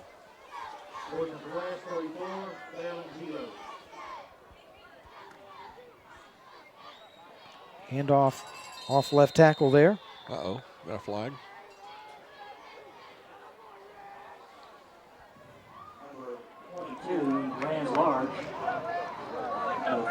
Rand's large on the carry, and he's brought down at the 45, but let's see what the penalty flag is about here.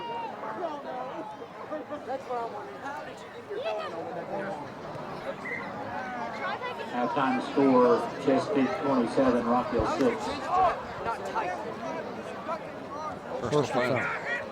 Personal foul on South Point. So we'll mark off another 15 there. Takes it all the way up to the South Point 39.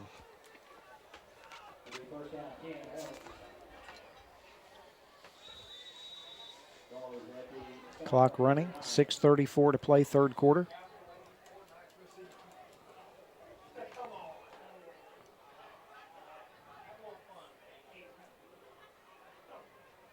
Grigsby hands it off.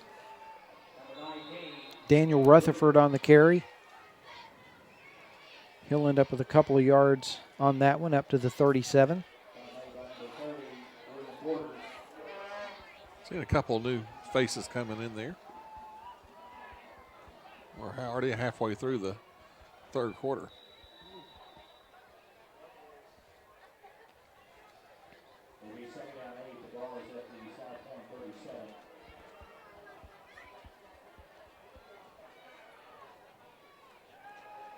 That one straight up the middle there. Rand's large again. They do a good job of hesitating just a second and finding that opening and running behind their blocks. There's a good shot there. Looks like you're right in on the play. I think you could have made that tackle, Brian, if you'd have reached out there. That was how close we were. That would be in fantasy football. Where everyone's a star. Exactly. 3rd and 2. Ball at the South Point 32-yard line.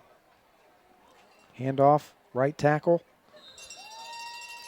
Good fighting for that yardage there. Jacob Clark on the carry there.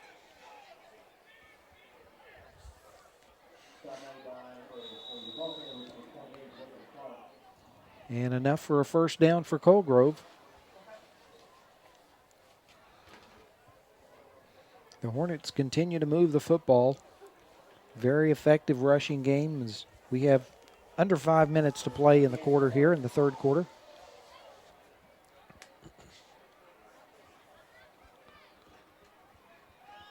Straight up the middle. Big hole there for Austin Ruggles. And another Colgrove first down. Good to see some of these other kids get some carries here. And there's some great blocking up front there by Colgrove's big offensive line, and nice run as well.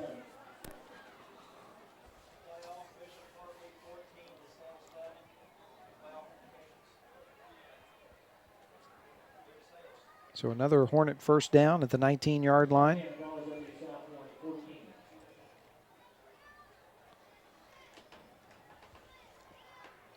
Large on the carry as he gets across the original line of scrimmage and maybe gets a yard or two.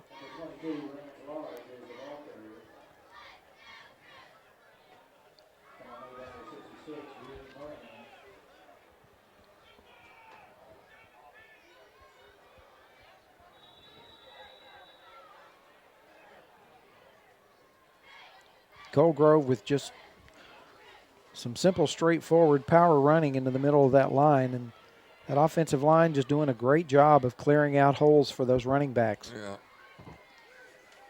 Handoff, first man through is Tanner Murphy, and he just keeps dragging tacklers with him all the way into the end zone for the Colgrove touchdown. That was a nice run.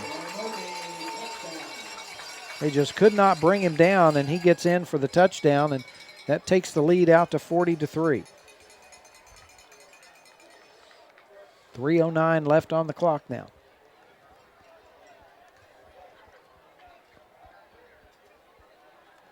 Once again, Jonathan Joseph on to try the extra point attempt. Matty Cordell to do the hold.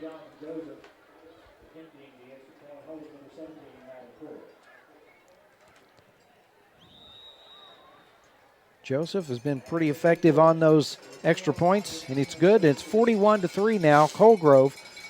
You're watching Ohio University Southern Sports. Ohio University Southern Sports is brought to you by the Ohio Strategic Training Center in South Point, Ohio, offering affordable, fast-track, and convenient training for the nation's future welders. Ohio University Southern Sports is sponsored by Rack's Roast Beef, doing things the way they used to.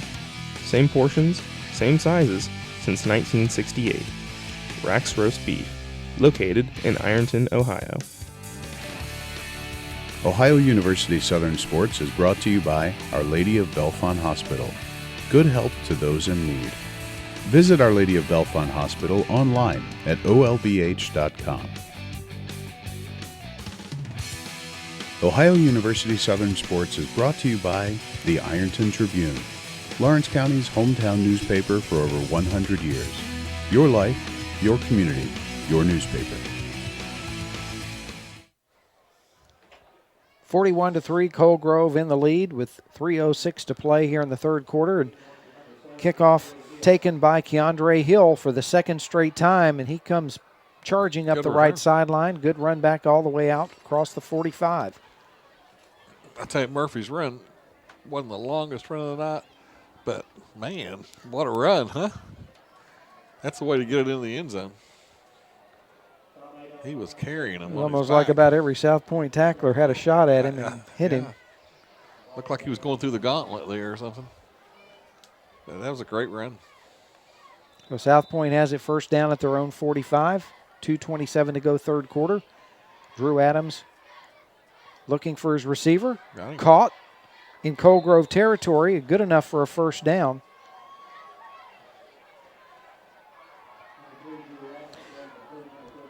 That was Stephen Wagner on the reception. Yeah, good catch by Wagner. We're going to watch that touchdown run again. Just, nothing fancy there, just a run up the middle. And he's getting a little help from his friends, but they never bring him down. Ike Pennington was about ready to pick him up and carry him in the end zone, I believe. I think he might have. We got a timeout here by South Point, I believe it is. 2:01 clock stops.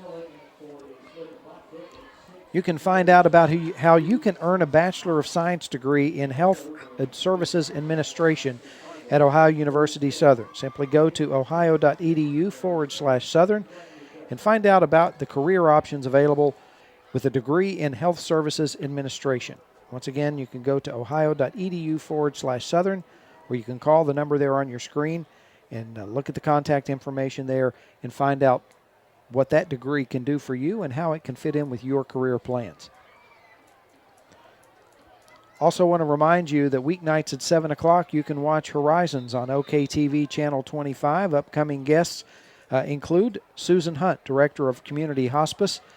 You can find out about that and many more things happening around the tri-state and some of the good things happening in our area. That's Horizons weeknights at 7 on OKTV Channel 25. Drew Adams looking down for his receiver, and that's Sean Paulus made a nice, or is that, no? Mason White was the intended receiver, and 19 there. I believe that was Rutherford that got a hand on the football, and boy, Mason White was streaking down that sideline, and I think he smelled the goal line. Yeah, he had 6 on his mind, I think, didn't he? Good. Yeah, that was that might have been a touchdown saving tip there. A little more loft on the ball may have got past the outstretched hand. Adams now again going down the right sideline and is caught. The question is, was he in bounds? And they say yes. The catch is made down the right sideline by Stephen Wagner. Well, good catch by Wagner. He's made some good plays here this second half. Good throw there by Adams. And they did not look for the ball. The defender did not try to find the ball. So now South Point has a first and goal down at the 9-yard line. Handoff, cutting back into the end zone. Touchdown. That looks like Devon Leonard on the carry. Not sure because I can't see the number, but I think that's right. Gets in for the South Point touchdown, and I think that wasn't intended. I think they they had that mixed up there. It's a good smoke ring, though, that's coming up from the cannon. Now, that one shocked everybody, I think, since the other team was must scoring. have had some gunpowder left over there. Yeah. Going to use it up before the game's over. Yep.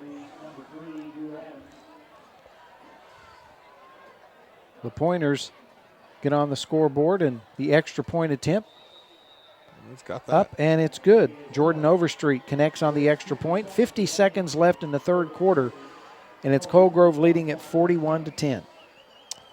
Well, that was a good drive by the Pointers, so good to see them get on the board.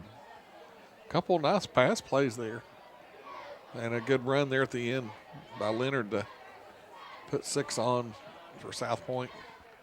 Even impressed the cannon guy so much here at Colgrove that he let it fly. Guess he had a little extra ammunition.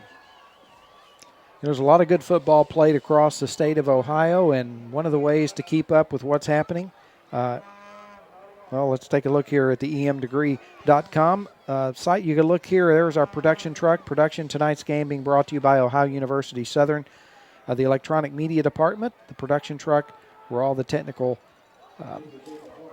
aspects of the game are being carried out by students in the program.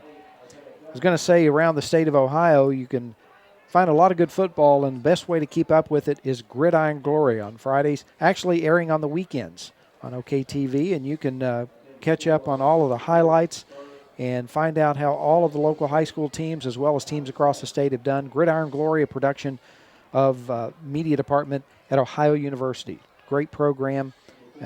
Great show, and one that you want to be able to catch this weekend. Great football in Ohio, as you said. 50 seconds remaining in the third quarter, and the squib kick taken at the 46. So Colgrove will have it there as we start the third quarter, or wind down the third quarter, rather. Clock stopped at 45 seconds while the teams come on the field, and we still have that running clock with 31-point differential. Yeah. Don't know why it's not running now. Nothing, I don't care. Not really a running clock then, is it? It really isn't. It's a waiting clock, a paused clock. But that's okay.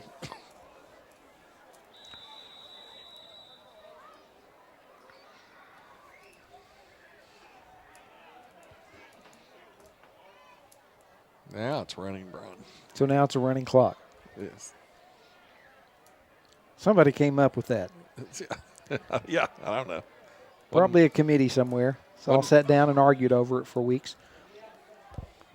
Rands Large with the carry off left tackle. It might do the third quarter.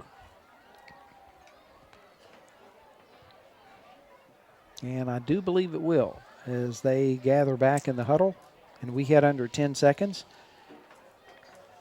And that will bring us to the end of the third quarter. With the score, Colgrove 41, South Point 10. You're watching Ohio University Southern Sports. Ohio University Southern Sports is brought to you by the Ohio Strategic Training Center in South Point, Ohio, offering affordable, fast-track, and convenient training for the nation's future welders. Ohio University Southern Sports is sponsored by Rax Roast Beef, doing things the way they used to. Same portions, same sizes since 1968. Rax Roast Beef, located in Ironton, Ohio. Ohio University Southern Sports is brought to you by Our Lady of Bellefonte Hospital. Good help to those in need. Visit Our Lady of Bellefonte Hospital online at olbh.com. Ohio University Southern Sports is brought to you by the Ironton Tribune, Lawrence County's hometown newspaper for over 100 years. Your life, your community, your newspaper. And ready for the start of the fourth quarter here at Dawson Bryan High School, with the Hornets of Colgrove out in the front of South Point 41-10. And as play resumes, Colgrove with a second down and carry that gets them up near midfield. Colgrove getting a lot of different guys the ball, as we anticipated would happen here in a game like this that's going to go very fast this second, even this fourth quarter. As long as that 31-point lead continues, South Point may have something to say about that when they get the ball back. new quarterback in. As Jordan Lucas gets the pass complete to Rands Large. That's enough for a Hornet first down out at the 40-yard line of South Point. Jordan Lucas, a freshman. Good job there by Jordan. Little play action, roll out to the right, and he zips it in there. Nice pass. Good catch by Ramsey Large for a first down. They actually mark it down at the 39-yard line. Cold Grove regulars all out of the game now. It's kind of JV time, I guess, a little bit. Uh-oh. A little movement there. It's going to mark him stepping back 5 yards. And our clock still has legs. And it's moving them. Here we go. Good shot of the Cold Grove sideline there. One of the Hornets. Got a little buzz cut there, doesn't he? Or a little, not sure what that is. I could consider getting one of those if I had enough hair to make the little formation there. Yeah. Uh-oh, he's Those in were the trouble. days. Sacked back at his own 45. That was Jared Witt getting in the backfield for South Point and making the tackle. We'll watch that again. It's just a great job by the defense there. He plays off his block and brings Jordan Lucas to the ground. So second and long now for Cold Grove. Just over 9 minutes to play.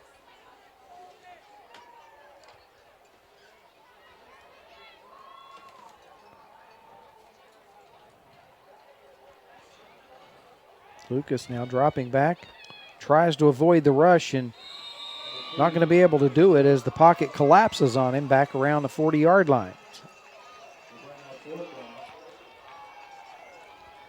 Now it's third down and even longer. There's a long way to go.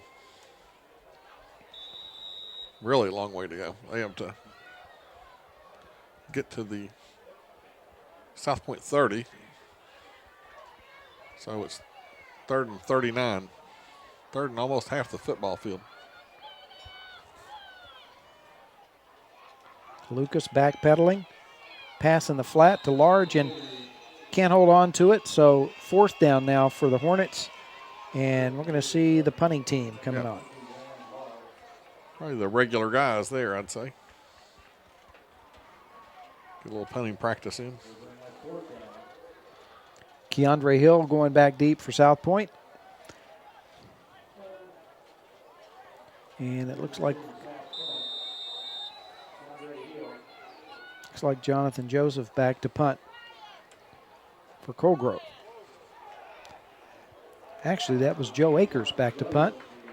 And he gets hit as he gets the football off. A flag comes down, and we're probably going to have a penalty back there. Well, I don't know, but we might have a penalty back there, but we also have it bounced off the return man, and Cold Grove recovered. So we have a fumble. So they're going to decline that penalty, would be my guess.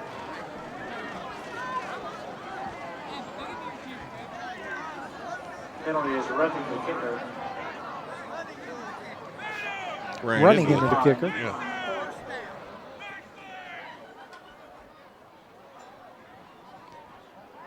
So with the penalty being declined and the fumble. Ball on the with 23. the muff reception, the ball down on the 23. So Cold Grove now has it. And we're down to 7:50 remaining.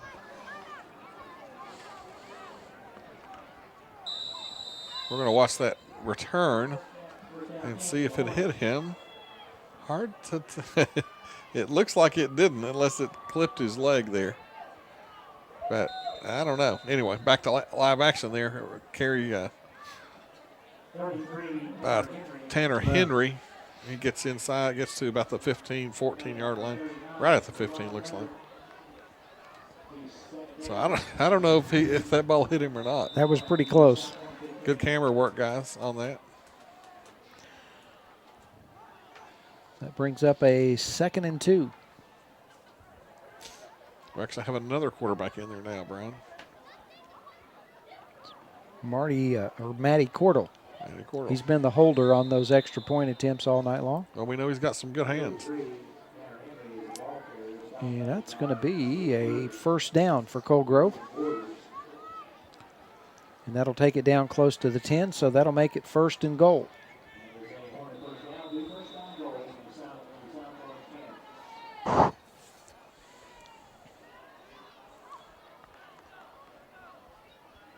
Lots of new players.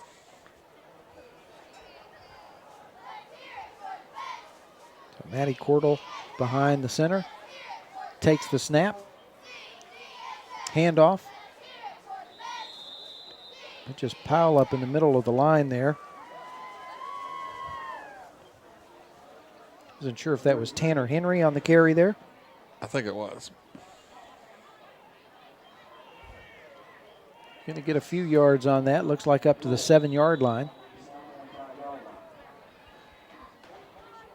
Yeah, about the 7, you're right.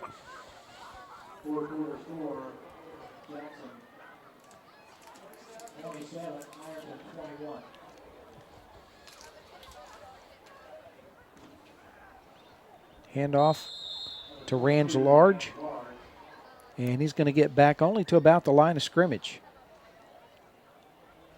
So now it's 3rd and goal for the Hornets as we head about to about 5.5 minutes Pretty good left tackle in the ball here. game. They're going to show it again there. Good job by Leonard.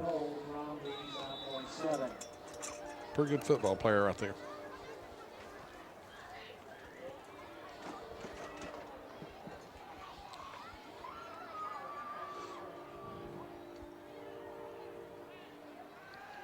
Look out. Cordell caught from behind. Nice play there by, looks like Nick Wheeler, I believe, got in and made the tackle.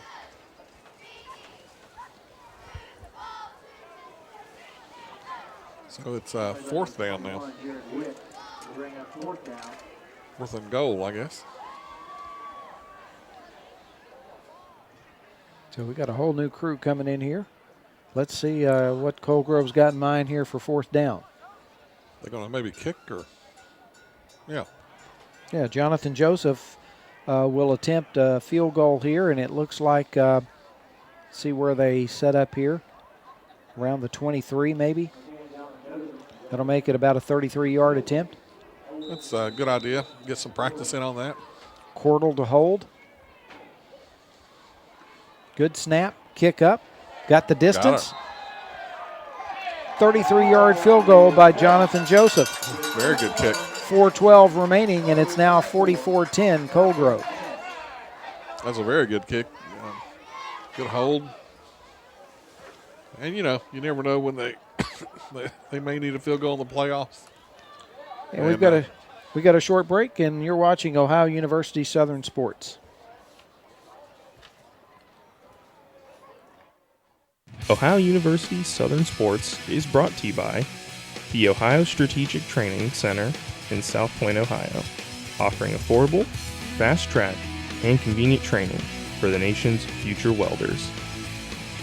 Ohio University Southern Sports is sponsored by Rax Roast Beef, doing things the way they used to.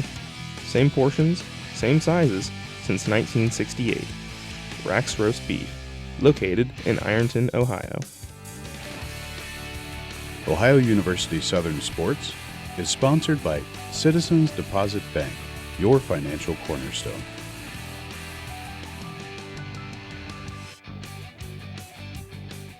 I'm going to graduate and I will have student loan debts. Thanks to Ohio University's great rates, I've been able to pay for it as I go. If you want to spend your money wisely, Ohio University is the way to go. So if you like the music of the 70s, 80s, 90s, and even into today, you'll want to tune in to OUS Radio outreach of the campus of Ohio University Southern. It's online. Go to the Ohio University Southern website, click on the link, and enjoy the music of the 70s, 80s, 90s, and today. Mason White picks it up.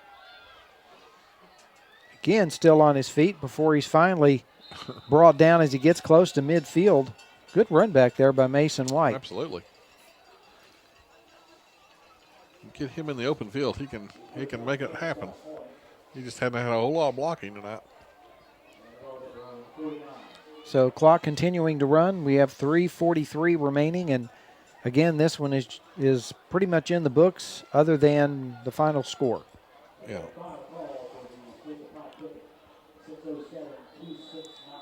So South Point now ready to go. And let's see, we've got a whistle and a timeout by Colgrove. So that'll stop the clock with 3:25. Might not have had all the personnel out there you wanted to have. Well, some of the backups out there, so I guess trying to get everybody organized. Exactly, trying to count people and count heads, and I think they only had 10 on the field maybe. This will be Colgrove's 6th win of the year, and again, keeping them unbeaten in the OVC and likely clinching the OVC championship for them, and gets them a good eye toward the playoffs as we wind down to the end of the season, each team with one game left in the regular season. Colgrove welcomes Rock Hill next week, I think, here.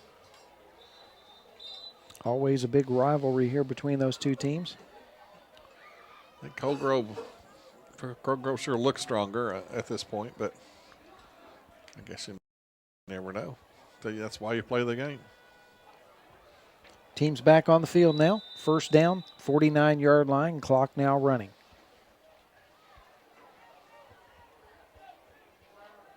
Drew Adams in there, still at quarterback for the Pointers.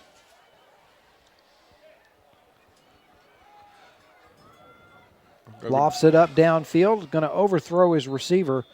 Going down the left sideline, pass there intended for Nick Dillard.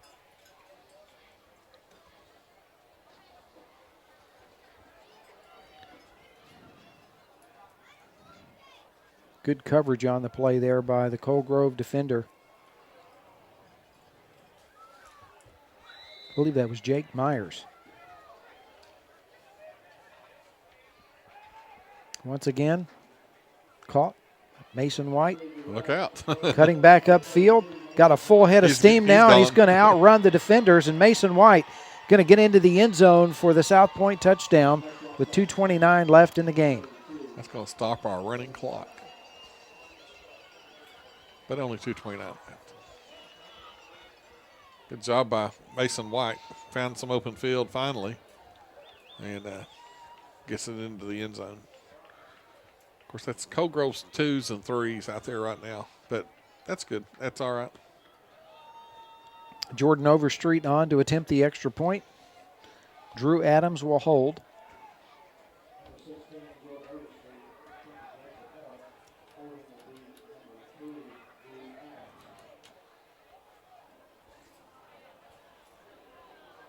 A little confusion on the.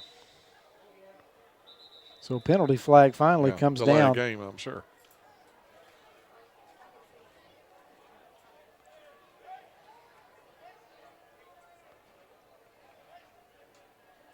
See the play clock running in the background. That's kind of not relevant at this point until we get set up here. But that's going to take it, move it back 5 yards.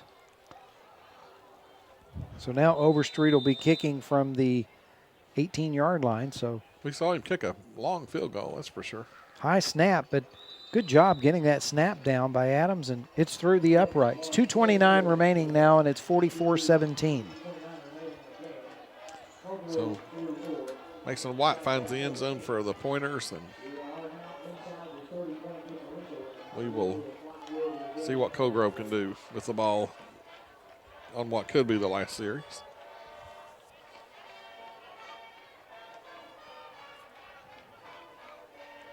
You can find out how you can earn a degree in middle childhood, a Bachelor of Science in Education in middle childhood. Go to ohio.edu/Southern, and you can find out what a degree in middle childhood can do, you can call the number on your screen there and talk with Suzanne Nichols, and you can even send an email to the address you see there. But that's a Bachelor of Science degree in middle childhood at Ohio University Southern. Final 2:29 about ready to tick down here, and South Point will kick off, and we'll see kind of what happens here in the remaining couple of minutes that we have. But once again, this has been a really good night for Cold Grove. They've been able to get comfortably out in front and get a little bit of rest for the regulars in preparation for next week's final game. Right. You come away with this one without people hurt, and you feel pretty good about it because it's been a solid win for sure.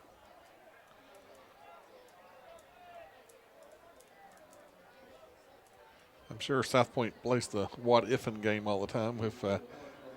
If their quarterback had not had a knee injury, and might have been a different situation for them this year. Gage Townsend, who we saw earlier with the knee brace on.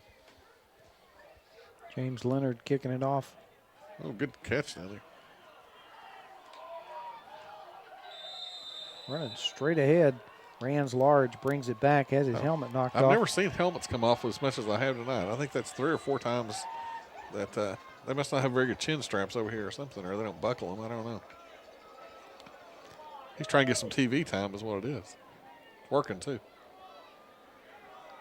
So Cold Grove will have it first down at their own 29. We have 2:21 left. Running clock is no more.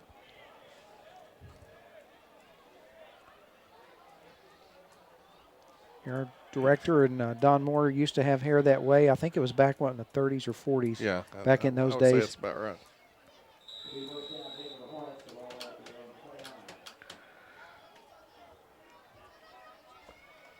Back when TV was just in its infant stages.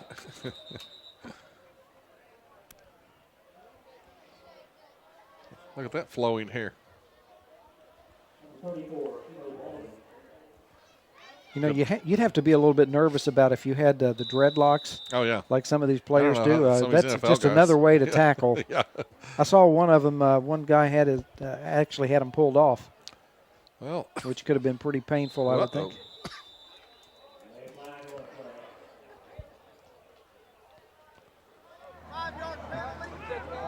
Next week's game, we're going to be at Ironton High School for the wrap-up. Good one next week, the Raceland Rams and the Ironton Tigers. And both teams in position for postseason play and looking for momentum going into the playoffs, and also some bragging rights, too, with being, I guess, neighbors to some degree. Right they definitely are. And Raceland put it on Ironton last year. I think it was 17-0. I think that's right.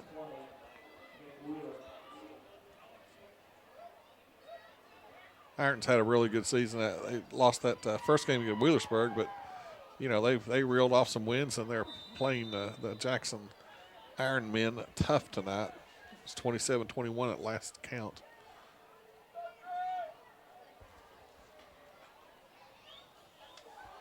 Lucas on the keeper.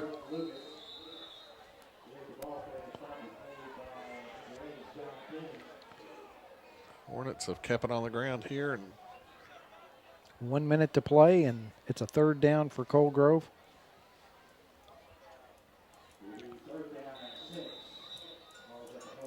We're down to our last couple of plays, maybe, in this one.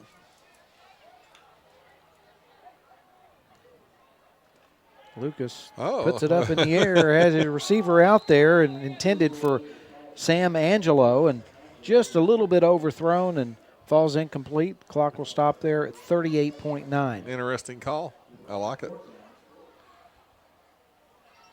He just overthrew him just a little bit. It's 4th down now.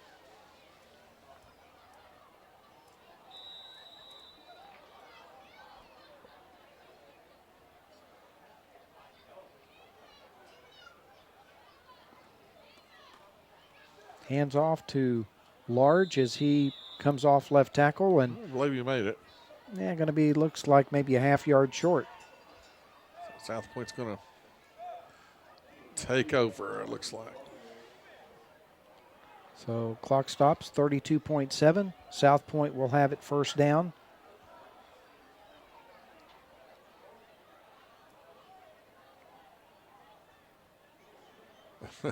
Still trying to get a first down. Colgrove was asking for a measurement, but he already declared it. He said it's a yard short, coach. Fight to the finish, right? Well, let's see what the South Point's going to call a timeout. Getting people on the field for the last 32 seconds. So just both teams, I think, taking a moment just to get a little bit organized here in the last few minutes, just trying to figure out who's supposed to be there or not. Tonight's game production is brought to you by the Electronic Media Department at Ohio University Southern. Thanks to Giovanni's Pizza for helping to provide our trailer, our production trailer, where all the technical aspects of the game are carried out each and every week. Guys have done a great job of getting it up. There's one of them way up there. There's Will Blackburn. He's down in cannon territory, but I don't think he has to worry about the cannon firing right Well, now. I don't know. It fired once before when the Pointer scored. New quarterback in. Uh-oh, That's look out. Brandon Jackson. Firing down the left sideline. Ball falls incomplete. Clock stops at 27.1. They're going to stretch this one out, Brian. There's the press box. Who's that one? Jason Harmon, that's another one of our camera operators. Jake Conley on the other end. Going to be working for Fox tomorrow for Marshall's football game. It'll be televised. Good for him. I hope it's more exciting than this one was tonight. Great opportunity some of the students have to be able to work with. A good hit there. Yeah, it was. Students have some great opportunities to work with some well-known media outlets. Get a lot of good practice doing games like this. Ball intercepted there. Sam Angelo comes up with the interception as time runs out, and that's the end of the ball game and the final score. Colgrove 44, South Point 17. We'll take a short break and come right back. You're watching Ohio University Southern Sports.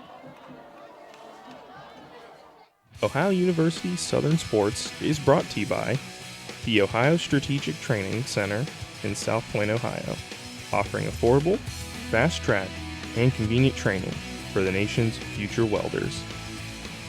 Ohio University Southern Sports is sponsored by Rax Roast Beef, doing things the way they used to.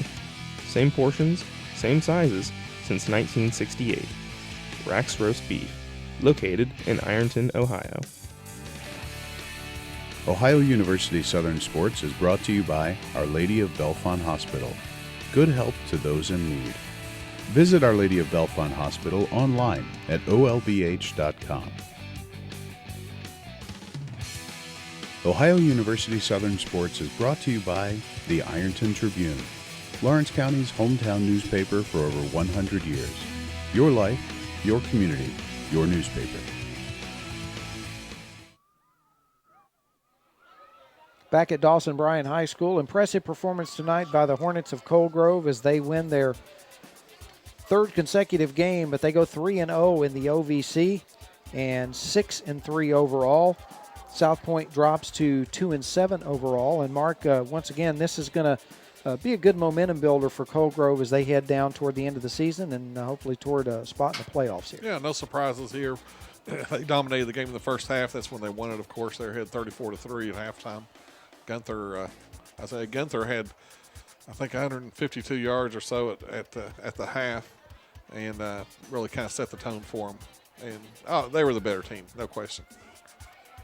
That's going to wrap things up from here from Dawson Bryan High School. Final score once again: Colgrove 44, South Point 17. I'm Brian Correa for Mark Maynard. Thanks for watching Tonight's game has been a presentation of the Electronic Media Department at Ohio University Southern.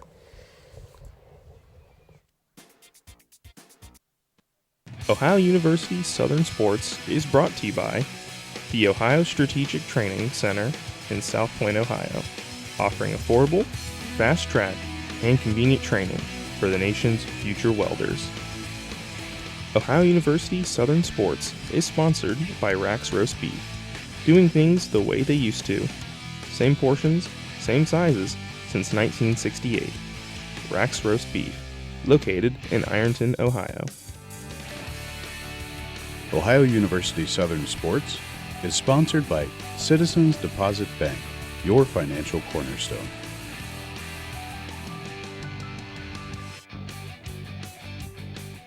I'm going to graduate and I will have 0 student loan debts. Thanks to Ohio University's great rates, I've been able to pay for it as I go. If you want to spend your money wisely, Ohio University is the way to go.